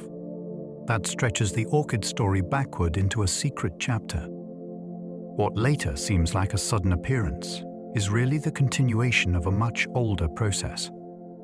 The visible plant is not the start. It is simply the first moment we are invited to notice. The lady's slipper orchid traps insects inside its pouch. At first glance, the flower looks almost whimsical, as though one petal has been inflated into a little slipper. For a small insect, though, that pouch is not just decoration. It can become a chamber that is easy to enter and surprisingly difficult to leave. The shape invites curiosity. A visitor slips inside while searching for food or following visual cues, then discovers that the smooth inner walls and unusual architecture have changed the rules of the encounter. Instead of backing out the way it came, the insect may find itself funneled deeper into the flower's design. That is where the slipper orchid becomes unforgettable. It turns a bloom into a guided route. What appears charming to us becomes a functional device for controlling movement. The whole flower is an exercise in persuasion through form. A little pouch in the grass becomes a trap, and a trap becomes a way of making sure the next stage of the orchid story can happen. Those trapped visitors must crawl out past the pollen. Once inside the pouch, the insect is not simply imprisoned at random. The flower's design usually leaves a narrow way out, and that exit is positioned with extraordinary cunning. To escape, the visitor must climb upward through a route that takes it past the orchid's reproductive structures. In that tight passage, pollen can be placed onto the insect, or pollen already carried from another flower can be deposited in exactly the right spot. This gives the whole event a remarkable sense of choreography. The insect thinks it is solving a problem. The orchid has already arranged the solution. Every step toward freedom becomes part of the plant's strategy. That is what makes slipper orchids so compelling. The trap is not there to punish or consume. It is there to guide. The flower uses inconvenience as a form of precision, turning a brief moment of confusion into a carefully managed opportunity for reproduction before the visitor finally finds the light again. Some slipper orchids use like windows to guide insects upward. Inside certain slipper orchids, escape is not left entirely to luck.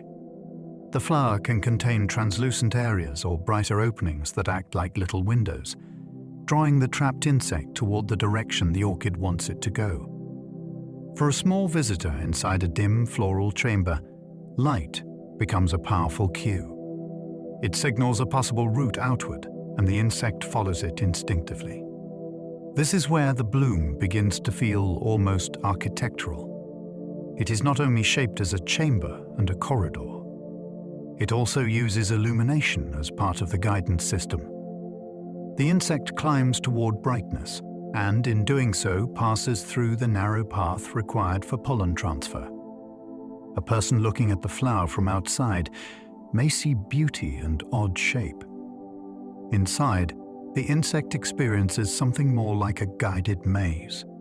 That combination of form and light makes slipper orchids feel astonishingly sophisticated, as though the flower has learned how to direct traffic with a lantern. The monkey orchid's flower can resemble a tiny monkey face. Some orchids astonish not because of what they do to insects, but because of what they seem to show to us. The monkey orchid is one of the most memorable examples. Its flower can present a pattern so suggestive that people immediately see the face of a small monkey gazing out from the bloom. Dark eyes seem to appear. A nose seems to sit in the center.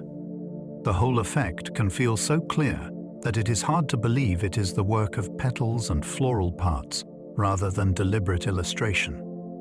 This resemblance is not evidence that the flower evolved for human amusement, yet it powerfully changes how people respond to it.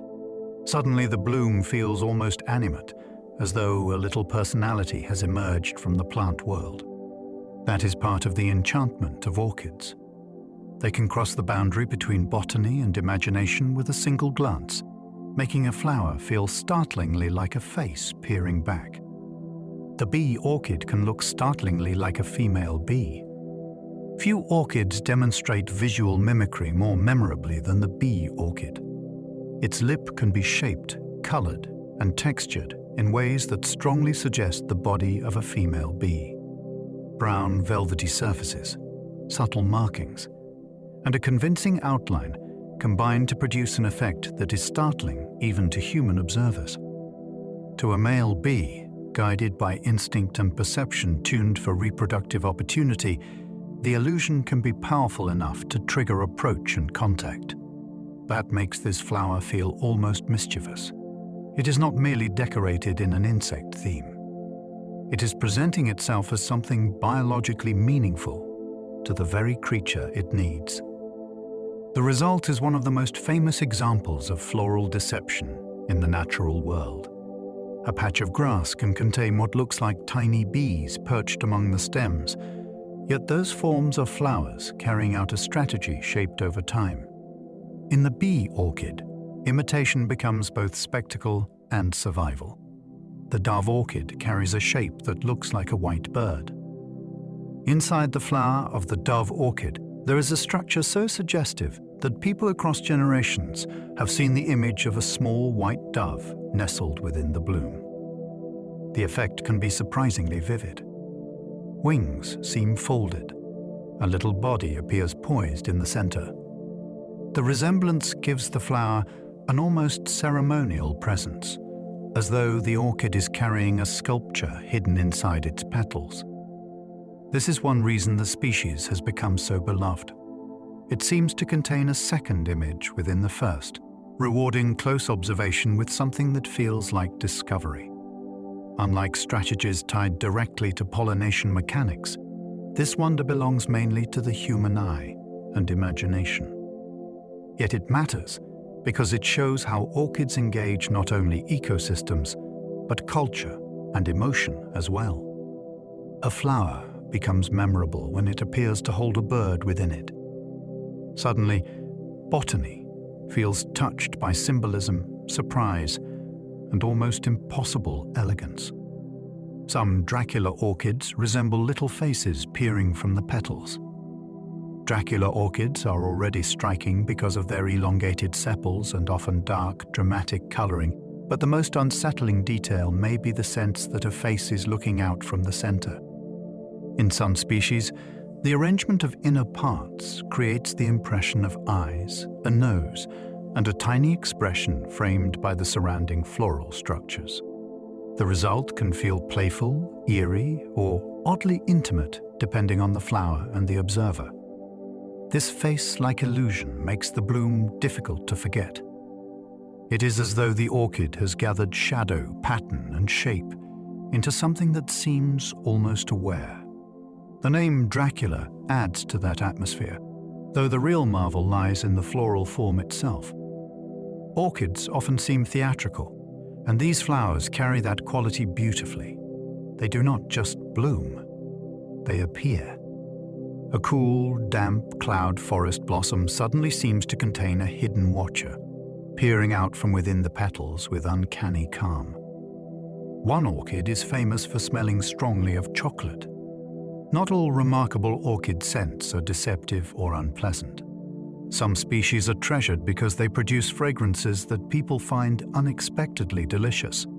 And one of the most famous examples is the chocolate-scented orchid. When in bloom, it can release an aroma that strongly recalls chocolate or warm cocoa, especially during certain parts of the day. That scent can feel almost magical because it joins two worlds people do not usually connect. You approach a flower and receive the impression of a confection. The surprise is part of the appeal. Smell is such a direct sense that the effect can be immediate and memorable, turning a visual encounter into something richer and more emotional. This kind of orchid reminds us that flowers are not experienced only through color and shape. They can fill the air with associations, memories, and cravings.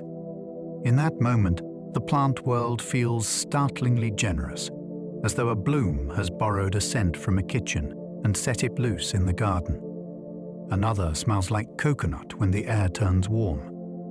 Some orchid fragrances are not constant from dawn to dusk.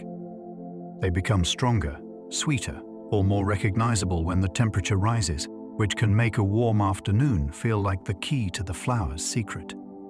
In certain orchids, that secret is a scent strikingly reminiscent of coconut. When the air is cool, the fragrance may be faint or easily missed. As warmth builds, the aroma emerges more clearly, and the plant seems to change character. This temperature-linked release gives the experience a wonderful sense of timing. The flower does not merely possess a scent. It reveals it under the right conditions. For anyone nearby, the effect can feel like a hidden layer of the orchid has suddenly opened. A bloom that looked beautiful in the morning may smell like a tropical dessert by midday. That transformation makes the encounter more dynamic and more memorable, as though the weather itself has helped unlock part of the orchid's personality. Some orchids have petals that trail like ribbons in the wind. Not every orchid flower is compact and neatly contained. Some stretch outward into astonishingly long, narrow petals or sepals that hang, twist, or stream away from the center like ribbons. When air moves through the habitat, those trailing parts can sway and flutter, giving the flower a sense of motion, even while the plant remains rooted in place. The effect is mesmerizing. A bloom becomes less like a static ornament and more like a living banner, shaped by every passing breeze. This unusual form may also influence how the flower is noticed by pollinators, adding movement and silhouette to the signals already offered by color and scent. For human observers, though, the immediate impression is often wonder. The orchid seems to have stepped beyond familiar floral proportions and entered a more extravagant world of design. A flower with streaming petals does not simply sit in the landscape. It performs within it, using motion as part of its presence. vanilla orchids must often be pollinated by hand in cultivation. In many vanilla-growing regions, people cannot simply wait for nature to handle the work. Instead, growers move from flower to flower and pollinate them by hand with careful, practiced motions. Each boom must be opened gently and manipulated with precision so that the pollen reaches the receptive surface inside. It is delicate work, and it turns a familiar flavor into something far more intimate and labor-intensive than most people ever imagine. Behind a bottle of vanilla extract lies a chain of human attention that begins with a single flower and a brief opportunity. This makes vanilla farming feel almost astonishingly personal. The crop is not gathered from an effortless abundance. It is coaxed into existence bloom by bloom. A person stands where a missing pollinator once would have acted, replacing an ecological relationship with patience and skill. The sweetness people know begins in a moment of touch between human hands and an orchid flower. Natural vanilla pollinators are missing in many farming regions. Vanilla is native to parts of the Americas, where certain local pollinators can carry out the task that the flower requires. But when people began cultivating vanilla elsewhere, especially on islands and in tropical regions far from its original home, that natural partnership often did not come along for the journey. The vine could grow, climb, and bloom beautifully, yet the flowers would remain unpollinated because the right insect or animal was absent. This is one of those quietly astonishing truths hidden inside everyday life. A crop can travel around the world, but its most important relationships may not travel with it. That absence changes everything. It turns a wild or semi-wild process into a human responsibility, and it shows how deeply agriculture can depend on ecological context. A vanilla plantation may look productive and orderly, yet without the right pollinators, it is missing an invisible piece of the original orchid story, and people must step in to complete it. Each vanilla flower opens for only a brief window. Vanilla flowers do not stay available for long. A bloom opens, reaches its moment of readiness, and then the opportunity begins to slip away almost at once. For growers, that creates a rhythm of attention that can feel urgent and exacting. The flowering vine is not offering a long and leisurely season for each individual blossom. It is presenting short chances that must be noticed in time. This is part of what makes vanilla so fascinating. The familiar flavor is tied to fleeting events, each one small on its own, and yet essential to the final harvest. A flower may appear lovely and calm in the morning, but behind that calm lies a countdown. If pollination does not happen soon enough, the chance may be gone. That brevity gives the whole process a dramatic edge. It reminds us that orchids often tie success to narrow windows, where timing matters just as much as beauty or abundance. Miss that window, and the flower may never set a pod. Because the bloom is receptive for such a short period, delay can mean complete failure for that flower. If pollination does not happen in time, the blossom usually withers and drops away without producing the long seed pod that people prize as vanilla. That makes each open flower feel precious in a very practical sense. It is not just one attractive stage in the life of the vine. It is a single chance at future harvest. For growers walking among blooming plants, this creates a sense of urgency hidden inside an otherwise peaceful scene. Every successful pod begins as a brief decision point. Either the flower is pollinated at the right moment, or that possibility disappears. There is something almost dramatic about how much depends on so little time. A pod that will later be cured, shipped, and transformed into flavor begins with a narrow and fragile opportunity that can vanish in a single day. Vanilla curing takes months after the orchid pod is picked. Harvesting the pod is not the end of the story. In some ways, it is only the beginning of the transformation people care about most. Freshly picked vanilla pods do not yet possess the rich and familiar aroma associated with finished vanilla. They must pass through a long curing process that can stretch across months, during which the pods are treated, dried, sweated, and carefully conditioned. This gradual work changes them profoundly. Color deepens, texture shifts. Complex aromas begin to emerge and concentrate. The process feels almost alchemical, as though the orchid's raw fruit is being coaxed into a more expressive form. That long wait adds another layer of wonder to vanilla. It is not a flavor that appears instantly at harvest. It must be developed through time, care, and controlled handling.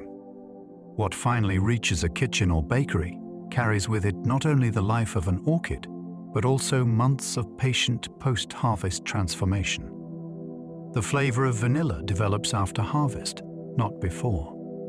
One of the most surprising things about vanilla is that the prized flavor is not fully present in the green pod at the moment it is picked. The pod must be harvested and then processed so that enzymes and chemical changes can unlock the aromas people recognize. In other words, the taste associated with vanilla is developed rather than simply collected. That fact changes how the whole crop feels. It is not like plucking a ripe fruit and enjoying what is already there. It is more like beginning a slow unveiling. The orchid provides the raw material, but time and careful handling reveal the fragrance hidden inside. This makes vanilla feel even more extraordinary. A familiar sweetness turns out to depend on a delayed transformation, one that takes place after the plant's visible work is finished. The pod leaves the vine as potential. Only later does it become the deep, warm, unmistakable flavor that people know and love around the world. Orchid collecting once sparked an international craze called orchid fever. There was a time when orchids were not merely admired. They were pursued with a kind of fervor that swept across wealthy circles, nurseries, glasshouses, and private estates. Rare species became objects of obsession. Collectors longed for unusual shapes, strange colors, and exotic origins. Greenhouses filled with costly specimens. Catalogs and plant sales fed competitive desire. The whole phenomenon became known as orchid fever, and the name suits it well because the passion often went far beyond calm botanical appreciation. Orchids seemed to promise beauty, status, rarity, and a touch of the wild all at once. To own an extraordinary orchid was not only to possess a flower. It was to take part in a global fascination fueled by empire, exploration, wealth, and taste. This period reveals something important about orchids. They do not only shape ecosystems, they can also seize the human imagination so completely that people reorganize money, effort, and ambition around the pursuit of a bloom. Victorian plant hunters risked disease, shipwreck, and ruin for orchids. During the height of orchid collecting, plant hunters were sent into forests, mountains, and remote regions in search of species that wealthy buyers in Europe had never seen. These expeditions were not romantic strolls through gardens. They could involve dangerous travel, unfamiliar climates, rough sea voyages, political instability, and severe illness.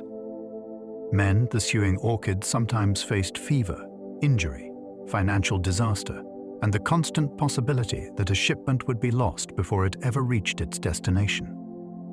That is part of what makes this chapter so gripping. Orchids were powerful enough to draw people into genuine hardship. The flowers became prizes worth crossing oceans for, even when the outcome was uncertain and the risks were very real. A glasshouse bloom in a European estate might therefore carry a hidden history of mud, insects, storms, and desperation. Behind the elegance stood danger. Behind the display stood a chain of hazard that began in the wild and ended, if all went well, in cultivated luxury. Rare orchids once sold for fortunes in Europe. At the height of the collecting craze, certain orchids could command astonishing prices. A newly introduced rarity, especially one that flowered in an unusual way or came from a distant and difficult location, might sell for sums that placed it far beyond the reach of ordinary admirers. This was not just a market for plants. It was a market for prestige, novelty, and exclusivity. To own a rare orchid was to show wealth, taste, and access to something others could not easily obtain. That inflated value helps explain why the obsession became so intense. A flower was no longer simply beautiful. It became an asset, a status symbol, and sometimes a competitive trophy. The idea feels almost surreal today, yet it reveals the extraordinary hold orchids had on people's imaginations. In the right setting, a bloom in a pot could be treated almost like treasure, its rarity magnified into social and financial power by the desires of collectors. Some wild orchid populations were damaged by that collecting obsession. The darker side of orchid fever was the pressure it placed on wild populations. When demand for rare species rose, collectors and commercial suppliers often removed plants directly from their natural habitats in large numbers. That could strip a forest, a mountainside, or a local pocket of vegetation of orchids that had taken years to establish. In some cases, the damage was severe because the plants were not just rare in commerce. They were genuinely restricted in the wild. This gives the collecting craze a more complicated legacy. The same fascination that led people to admire orchids also helped endanger them. Beauty became a reason for extraction. Rarity became a reason for even more intense pursuit. It is a sobering reminder that wonder does not automatically lead to care. Human desire can admire a thing and still harm it. In the case of orchids, obsession sometimes reached so far that it began to erase the very marvel it sought to possess. Today, many orchids are protected because wild habitats are shrinking. Across the world, many orchids now live under legal protection because the places they depend on are becoming smaller, more fragmented, and more disturbed. Forests are cleared, wetlands are drained, grasslands are altered, and mountain habitats are reshaped by roads, farming, and development. For orchids, this can be devastating because many species are not simply growing anywhere there is space. They are tied to very specific conditions of moisture, light, soil, bark, fungi, and pollinator presence. When a habitat shrinks, the orchid does not just lose room. It can lose the exact web of relationships that made survival possible. That is why protection matters so much. Laws, reserves, and trade restrictions are not only about preserving pretty flowers. They are about defending complicated living systems before they unravel completely. An orchid in the wild may look delicate and still, yet its continued existence often depends on large decisions being made far beyond the flower itself. Some species survive only in one valley or forest. A few orchids occupy ranges so small that their whole known existence may be confined to a single valley, one mountain slope, or one stretch of forest. That fact changes the emotional scale of the plant immediately. Instead of being one example of a widespread flower, it becomes almost like a local secret of the earth, tied to one patch of climate, geology, and ecological history. If something happens to that place, the species may have nowhere else to go. This extreme restriction is one reason orchids can feel both miraculous and fragile at the same time.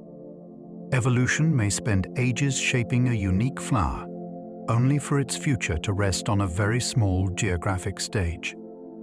A stream shifts, a forest is logged, or a fire passes through, and the consequences can be immense.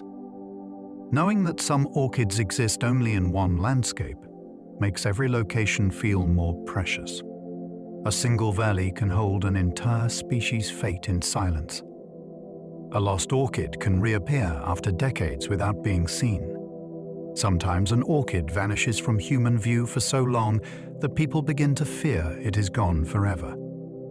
Years pass, then decades, and no confirmed sighting appears. Yet now and then, one is found again. A botanist notices it on a remote slope. A survey uncovers a tiny surviving population. A flower opens in a place few had searched closely enough. These rediscoveries feel almost dreamlike because they suggest that absence is not always extinction. An orchid can endure quietly, hidden by terrain, rarity, timing, or sheer difficulty of detection. That possibility gives the botanical world an extraordinary sense of suspense. Somewhere in a forest, meadow, or cloud-soaked ravine, a species believed lost may still be waiting for the right pair of eyes. Of course, rediscovery does not erase danger. A plant found again may still be desperately vulnerable. Even so, the return of a missing orchid feels like the landscape whispering that it kept one secret alive. Scientists still discover new orchid species in the modern world. It is astonishing to realize that orchids are not merely old treasures catalogued long ago. New species are still being described in the present day, which means this family remains an active frontier of botanical discovery. Even now, researchers continue to encounter flowers that do not match known descriptions, whether in remote tropical habitats, difficult mountain regions, or overlooked corners of already studied landscapes. That ongoing discovery gives orchids a thrilling quality. They are not just subjects of history. They are part of a living, unfinished story. Somewhere on Earth, a flower may still be waiting for its first formal recognition, carrying a shape, scent, or evolutionary history that science has not yet named. This reminds us how incomplete human knowledge still is, even in a world of satellites, databases, and global research networks. Orchids keep showing that the natural world has not given up all its surprises. There are still petals unfolding beyond the edges of what we know. Some new orchids are found in places already heavily explored. Not every new orchid species appears in some impossibly remote wilderness. Sometimes a plant is discovered in a region that botanists, hikers, and researchers have visited many times before. That is part of the wonder. A species can remain hidden not because the place itself is unknown, but because the flower is rare, seasonal, easily mistaken for something else, or visible only under very specific conditions. This gives discovery a more humbling tone. It suggests that even familiar landscapes may still contain life we have not properly noticed. A forest path can seem well known, yet a new orchid may be blooming a few steps away, overlooked for years, because it opens briefly or blends with its surroundings. That possibility makes the world feel richer and less finished. Exploration is not always about reaching farther. Sometimes it is about looking more carefully. Orchids reward that kind of attention, revealing that even a studied place can still hold a botanical surprise. Climate change can disrupt orchids by shifting pollinators out of sync. Many orchids depend on timing that is far more exact than it first appears. A flower may need to open when a particular insect is active, moving through the habitat, and ready to respond to its scent or form. Climate change can disturb that timing by altering temperatures, rainfall patterns, and seasonal cues.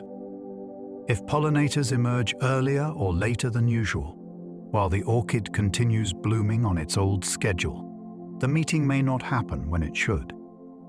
This creates a subtle but serious threat. Nothing needs to vanish outright for damage to begin. The flower can still open.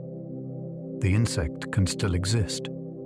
Yet if their rhythms drift apart, successful reproduction may fall sharply. That makes orchids especially compelling in a changing world. They reveal how much of nature depends on coordination. A healthy ecosystem is not only a collection of species.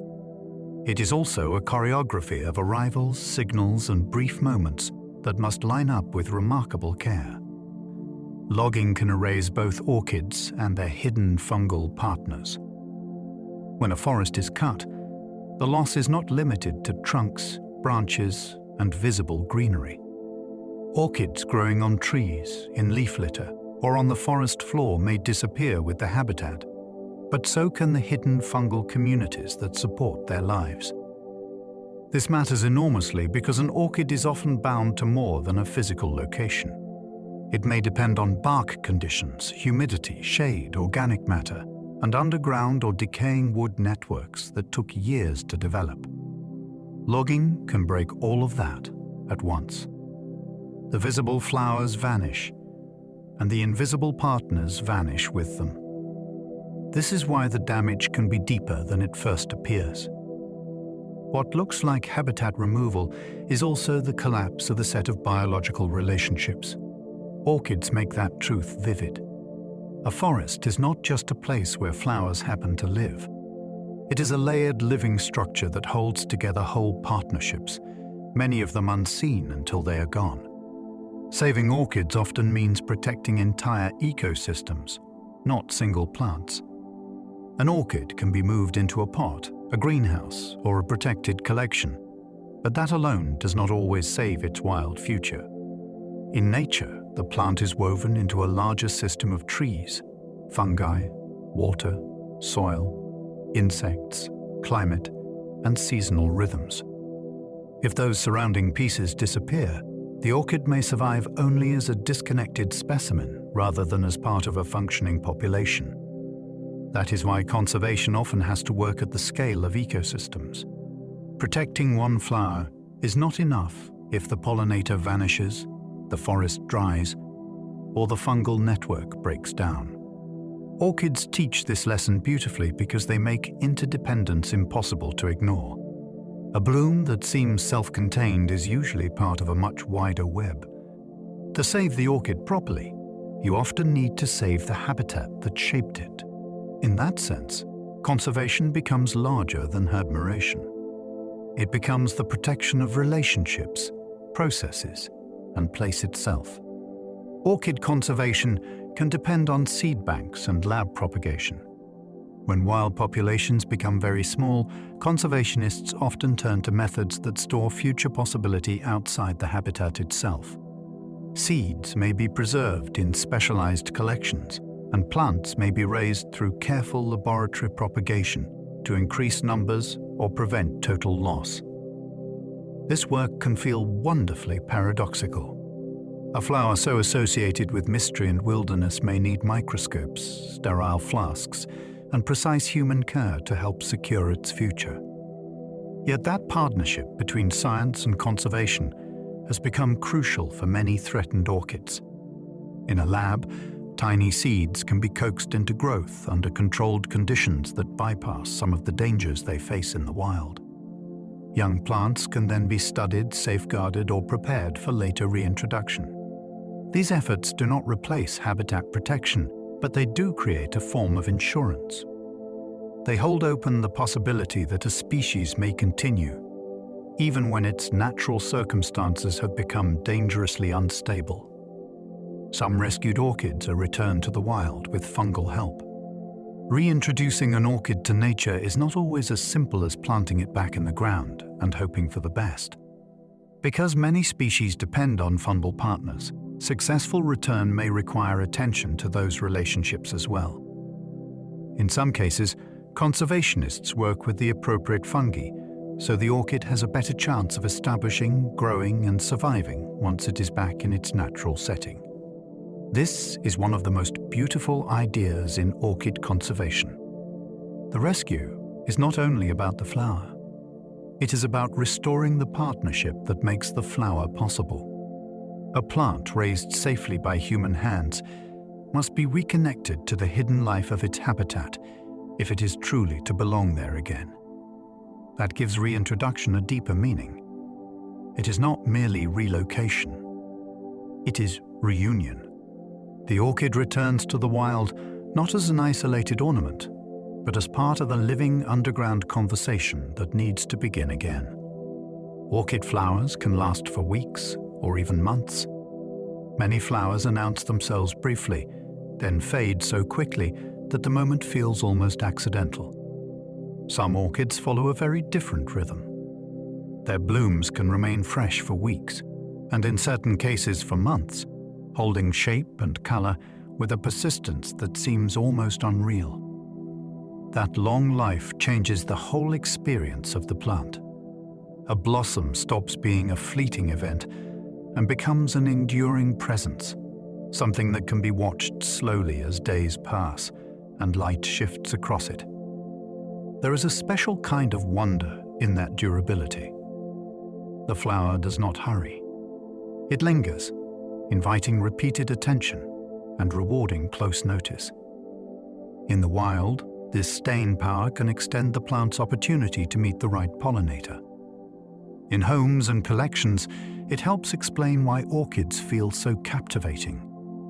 They give the impression that beauty can be sustained, held steady, and allowed to breathe in its own time, rather than vanishing almost at once. Some orchids change color as their flowers age. A bloom may open in one shade, then slowly shift as the days pass, taking on deeper tones, paler hues, or subtle changes in pattern that alter its whole character.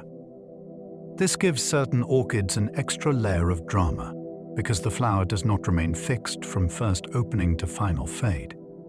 It develops visibly, almost like a story unfolding on the petals themselves.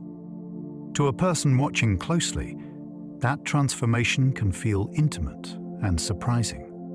The orchid seems to move through moods without changing its form. In some cases, the shift may also affect how the flower is perceived by pollinators, signaling a change in age or reward status. For human observers, though, the immediate effect is wonder. A bloom that seemed fully formed at the beginning reveals that it was still becoming something else. Orchids often refuse to stay simple, and this is one more example. Even their colors can be part of an unfolding performance rather than a single still image. Others bloom on old stems long after leaves have fallen. There are orchids that can seem almost finished, their leaves gone and their bodies reduced to what looks like a bare remnant of former growth. Then, from that old structure, flowers appear. It is a startling reversal of expectation. Most people imagine leaves as the obvious sign of life and vitality, so a plant that blooms after shedding them feels almost like a botanical contradiction. Yet this strategy can make perfect sense within the orchid's own cycle. Resources have been stored, timing has been arranged, and the old stem remains capable of producing a final or delayed display. The result is emotionally powerful. A plant that appears to have withdrawn suddenly reveals beauty from what seemed like absence. In that moment, the orchid feels wise in its own strange way, unwilling to follow the ordinary script. It reminds us that visible lushness is not always the whole story. Sometimes the most surprising bloom comes from what looked spent. A healthy orchid can rebloom from the same spike. One of the pleasures of growing certain orchids is discovering that a flower spike is not always a one-time performance. Under good conditions, the same arching stem can produce new blooms again, extending the story instead of ending it. This makes the plant feel almost conversational, as though it is willing to return to a thought it began earlier. What looked like a finished chapter becomes a renewed display. For people who live with orchids, that possibility adds suspense and hope to the period after flowering. The old spike is no longer just leftover structure. It may still hold future color and form. This habit also reveals something important about orchid energy and timing. A plant in strong condition can make use of what it has already built rather than starting entirely from scratch. There is a pleasing elegance in that economy. The orchid turns persistence into beauty, finding one more performance in a structure that seemed to have said, enough. Some orchids grow in dazzling clusters, while others flower alone. Within this family, display can take very different forms. Some orchids produce many blooms at once, gathering them into sprays or clusters that create a rich, almost overflowing effect. Others place their energy into a single flower, or just a few, allowing each bloom to stand out with unusual force. Neither approach feels lesser. They simply create different kinds of presence. A clustered orchid can look celebratory, almost like a burst of abundance suspended in air. A solitary bloom can feel more deliberate, as though all attention has been concentrated into one remarkable object. This contrast is part of what makes orchids so endlessly compelling. They do not follow one aesthetic rule. They experiment with scale, quantity, and emphasis. A listener can imagine walking through a world where one orchid dazzles by sheer number, while another stops you with one perfectly placed flower. The family contains both chorus and solo, each persuasive in its own way. Orchid names often tell stories about shape, place, or myth. The names given to orchids can open little doors into history, geography, and human imagination. Some refer to the form of the flower, pointing to slippers, bees, stars, or dragons. Others preserve the memory of a place where the plant grows, tying the bloom to a mountain, island, forest, or region. Still others echo older languages and myths, bringing in gods, monsters, or images that people felt captured something unusual about the plant. This means orchid names are not just labels. They are miniature stories attached to living things. A single name can hint at appearance, origin, or the sense of wonder a flower inspired when someone first described it. That adds a lovely dimension to the orchid world. The plants are already rich in biology, but language gathers around them too, trying to keep pace with their strangeness. Even before you see the flower, the name may already be inviting you into a narrative. People have admired orchids for thousands of years across many cultures. Long before modern greenhouses, scientific journals, and collectors' catalogues, people were noticing orchids and weaving them into medicine, symbolism, ornament, and story. Different cultures encountered different species, yet again and again, these flowers inspired attention beyond the ordinary. Their shapes were too strange, too elegant, or too distinctive to pass unnoticed. In some places, they were valued for fragrance or beauty. In others, they entered traditional practices, beliefs, or artistic traditions. This long admiration matters because it shows that orchids are not a modern obsession alone. They have been catching human eyes for centuries upon centuries, across landscapes and languages that never met one another. That repeated response says something profound about the flowers themselves. They seem to press on a deep human sensitivity to rarity, pattern, and living intricacy. A person in the present who feels captivated by an orchid is joining an ancient line of attention, stretching far back through time and across the world. To growers, orchids reveal tiny changes in light, air, and season. People who spend time with orchids often learn that these plants are sensitive readers of their surroundings. A shift in light exposure, a change in humidity, a difference in airflow, or the slow turn of the seasons can all show themselves in the plant's behavior. Leaves may firm or soften. Roots may advance or pause. Buds may swell, stall, or open according to conditions that seem subtle to human notice. This makes orchids feel almost like living instruments, registering details of the environment with remarkable finesse. A grower begins to notice the room more carefully because the plant is noticing it too. In that sense, orchids teach attention. They encourage people to read changes in atmosphere, temperature, and seasonal rhythm through a living companion that responds with visible honesty. This sensitivity is part of their appeal. They do not simply sit in place as decoration. They answer the world around them, and in doing so, they teach us to watch more closely. The more closely orchids are studied, the stranger they become. At a distance, An orchid may seem like a beautiful flower with a reputation for elegance.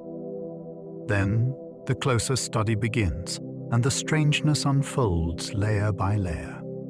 Unusual roots, twisting flowers, deceptive scents, hidden fungal partnerships, specialized pollination, extraordinary mimicry. The family has a way of rewarding curiosity by becoming more surprising every time you look deeper. This is one reason orchids hold attention so powerfully. They do not flatten into familiarity under examination.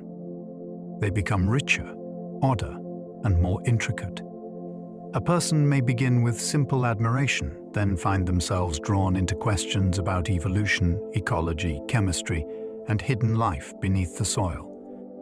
Few groups of plants seem so able to expand in mystery as knowledge increases. Usually, explanation makes things feel more ordinary. With orchids, explanation often has the opposite effect. Understanding does not reduce the wonder. It sharpens it, revealing that the flower was stranger than it first appeared. Orchids turn the ordinary idea of a flower into something astonishing. By the time you have followed orchids through forests, mountains, swamps, treetops, laboratories, and history, the word flower no longer feels simple. These plants have stretched that idea in every direction. They can deceive, endure, imitate, collaborate, vanish, return, and bloom in forms that challenge expectation at every step. Some live in bright air. Some begin in darkness. Some depend on exact partnerships, while others captivate through sheer form and longevity. What makes orchids so unforgettable is not just that they are beautiful. It is that they keep proving how wide the botanical imagination of nature can be. A flower is supposed to be familiar, something easy to recognize and quickly understood. Orchids refuse that simplicity. They take the familiar outline of a bloom and fill it with invention, mystery, and deeply surprising ways of being alive. After spending time with them, the ordinary category feels permanently altered. A flower has become something far more astonishing than it seemed at first. As we come to the end of our journey, you might find yourself seeing orchids a little differently now. Not just as flowers, but as quiet masters of survival, deception, patience, and precision. From drifting seeds smaller than dust to blooms that can outlast the passing weeks, they have revealed a world shaped by time, partnership, and astonishing design. We wandered through forests and treetops, across mountain mist and shadowed woodland floors. We glimpsed flowers that imitate insects, blooms that open for a single fleeting moment, and others that linger as if time has softened around them. We followed hidden threads beneath the soil, where fungi and roots share a life that never meets the eye. And we saw how even something as familiar as vanilla carries a story that begins with a single delicate flower. Now, there is nothing more you need to hold on to. Let your thoughts slow, like petals settling at dusk. Let the details drift, one by one, until only a soft sense of wonder remains. Imagine a quiet place where orchids bloom unnoticed, swaying gently in warm air, untouched by hurry or noise. If you are still awake, you might enjoy the next journey waiting for you on screen. And if you enjoyed this one, you can like, subscribe, or leave a comment so more people can find their way here too. For now, just rest, sleep well, and good night.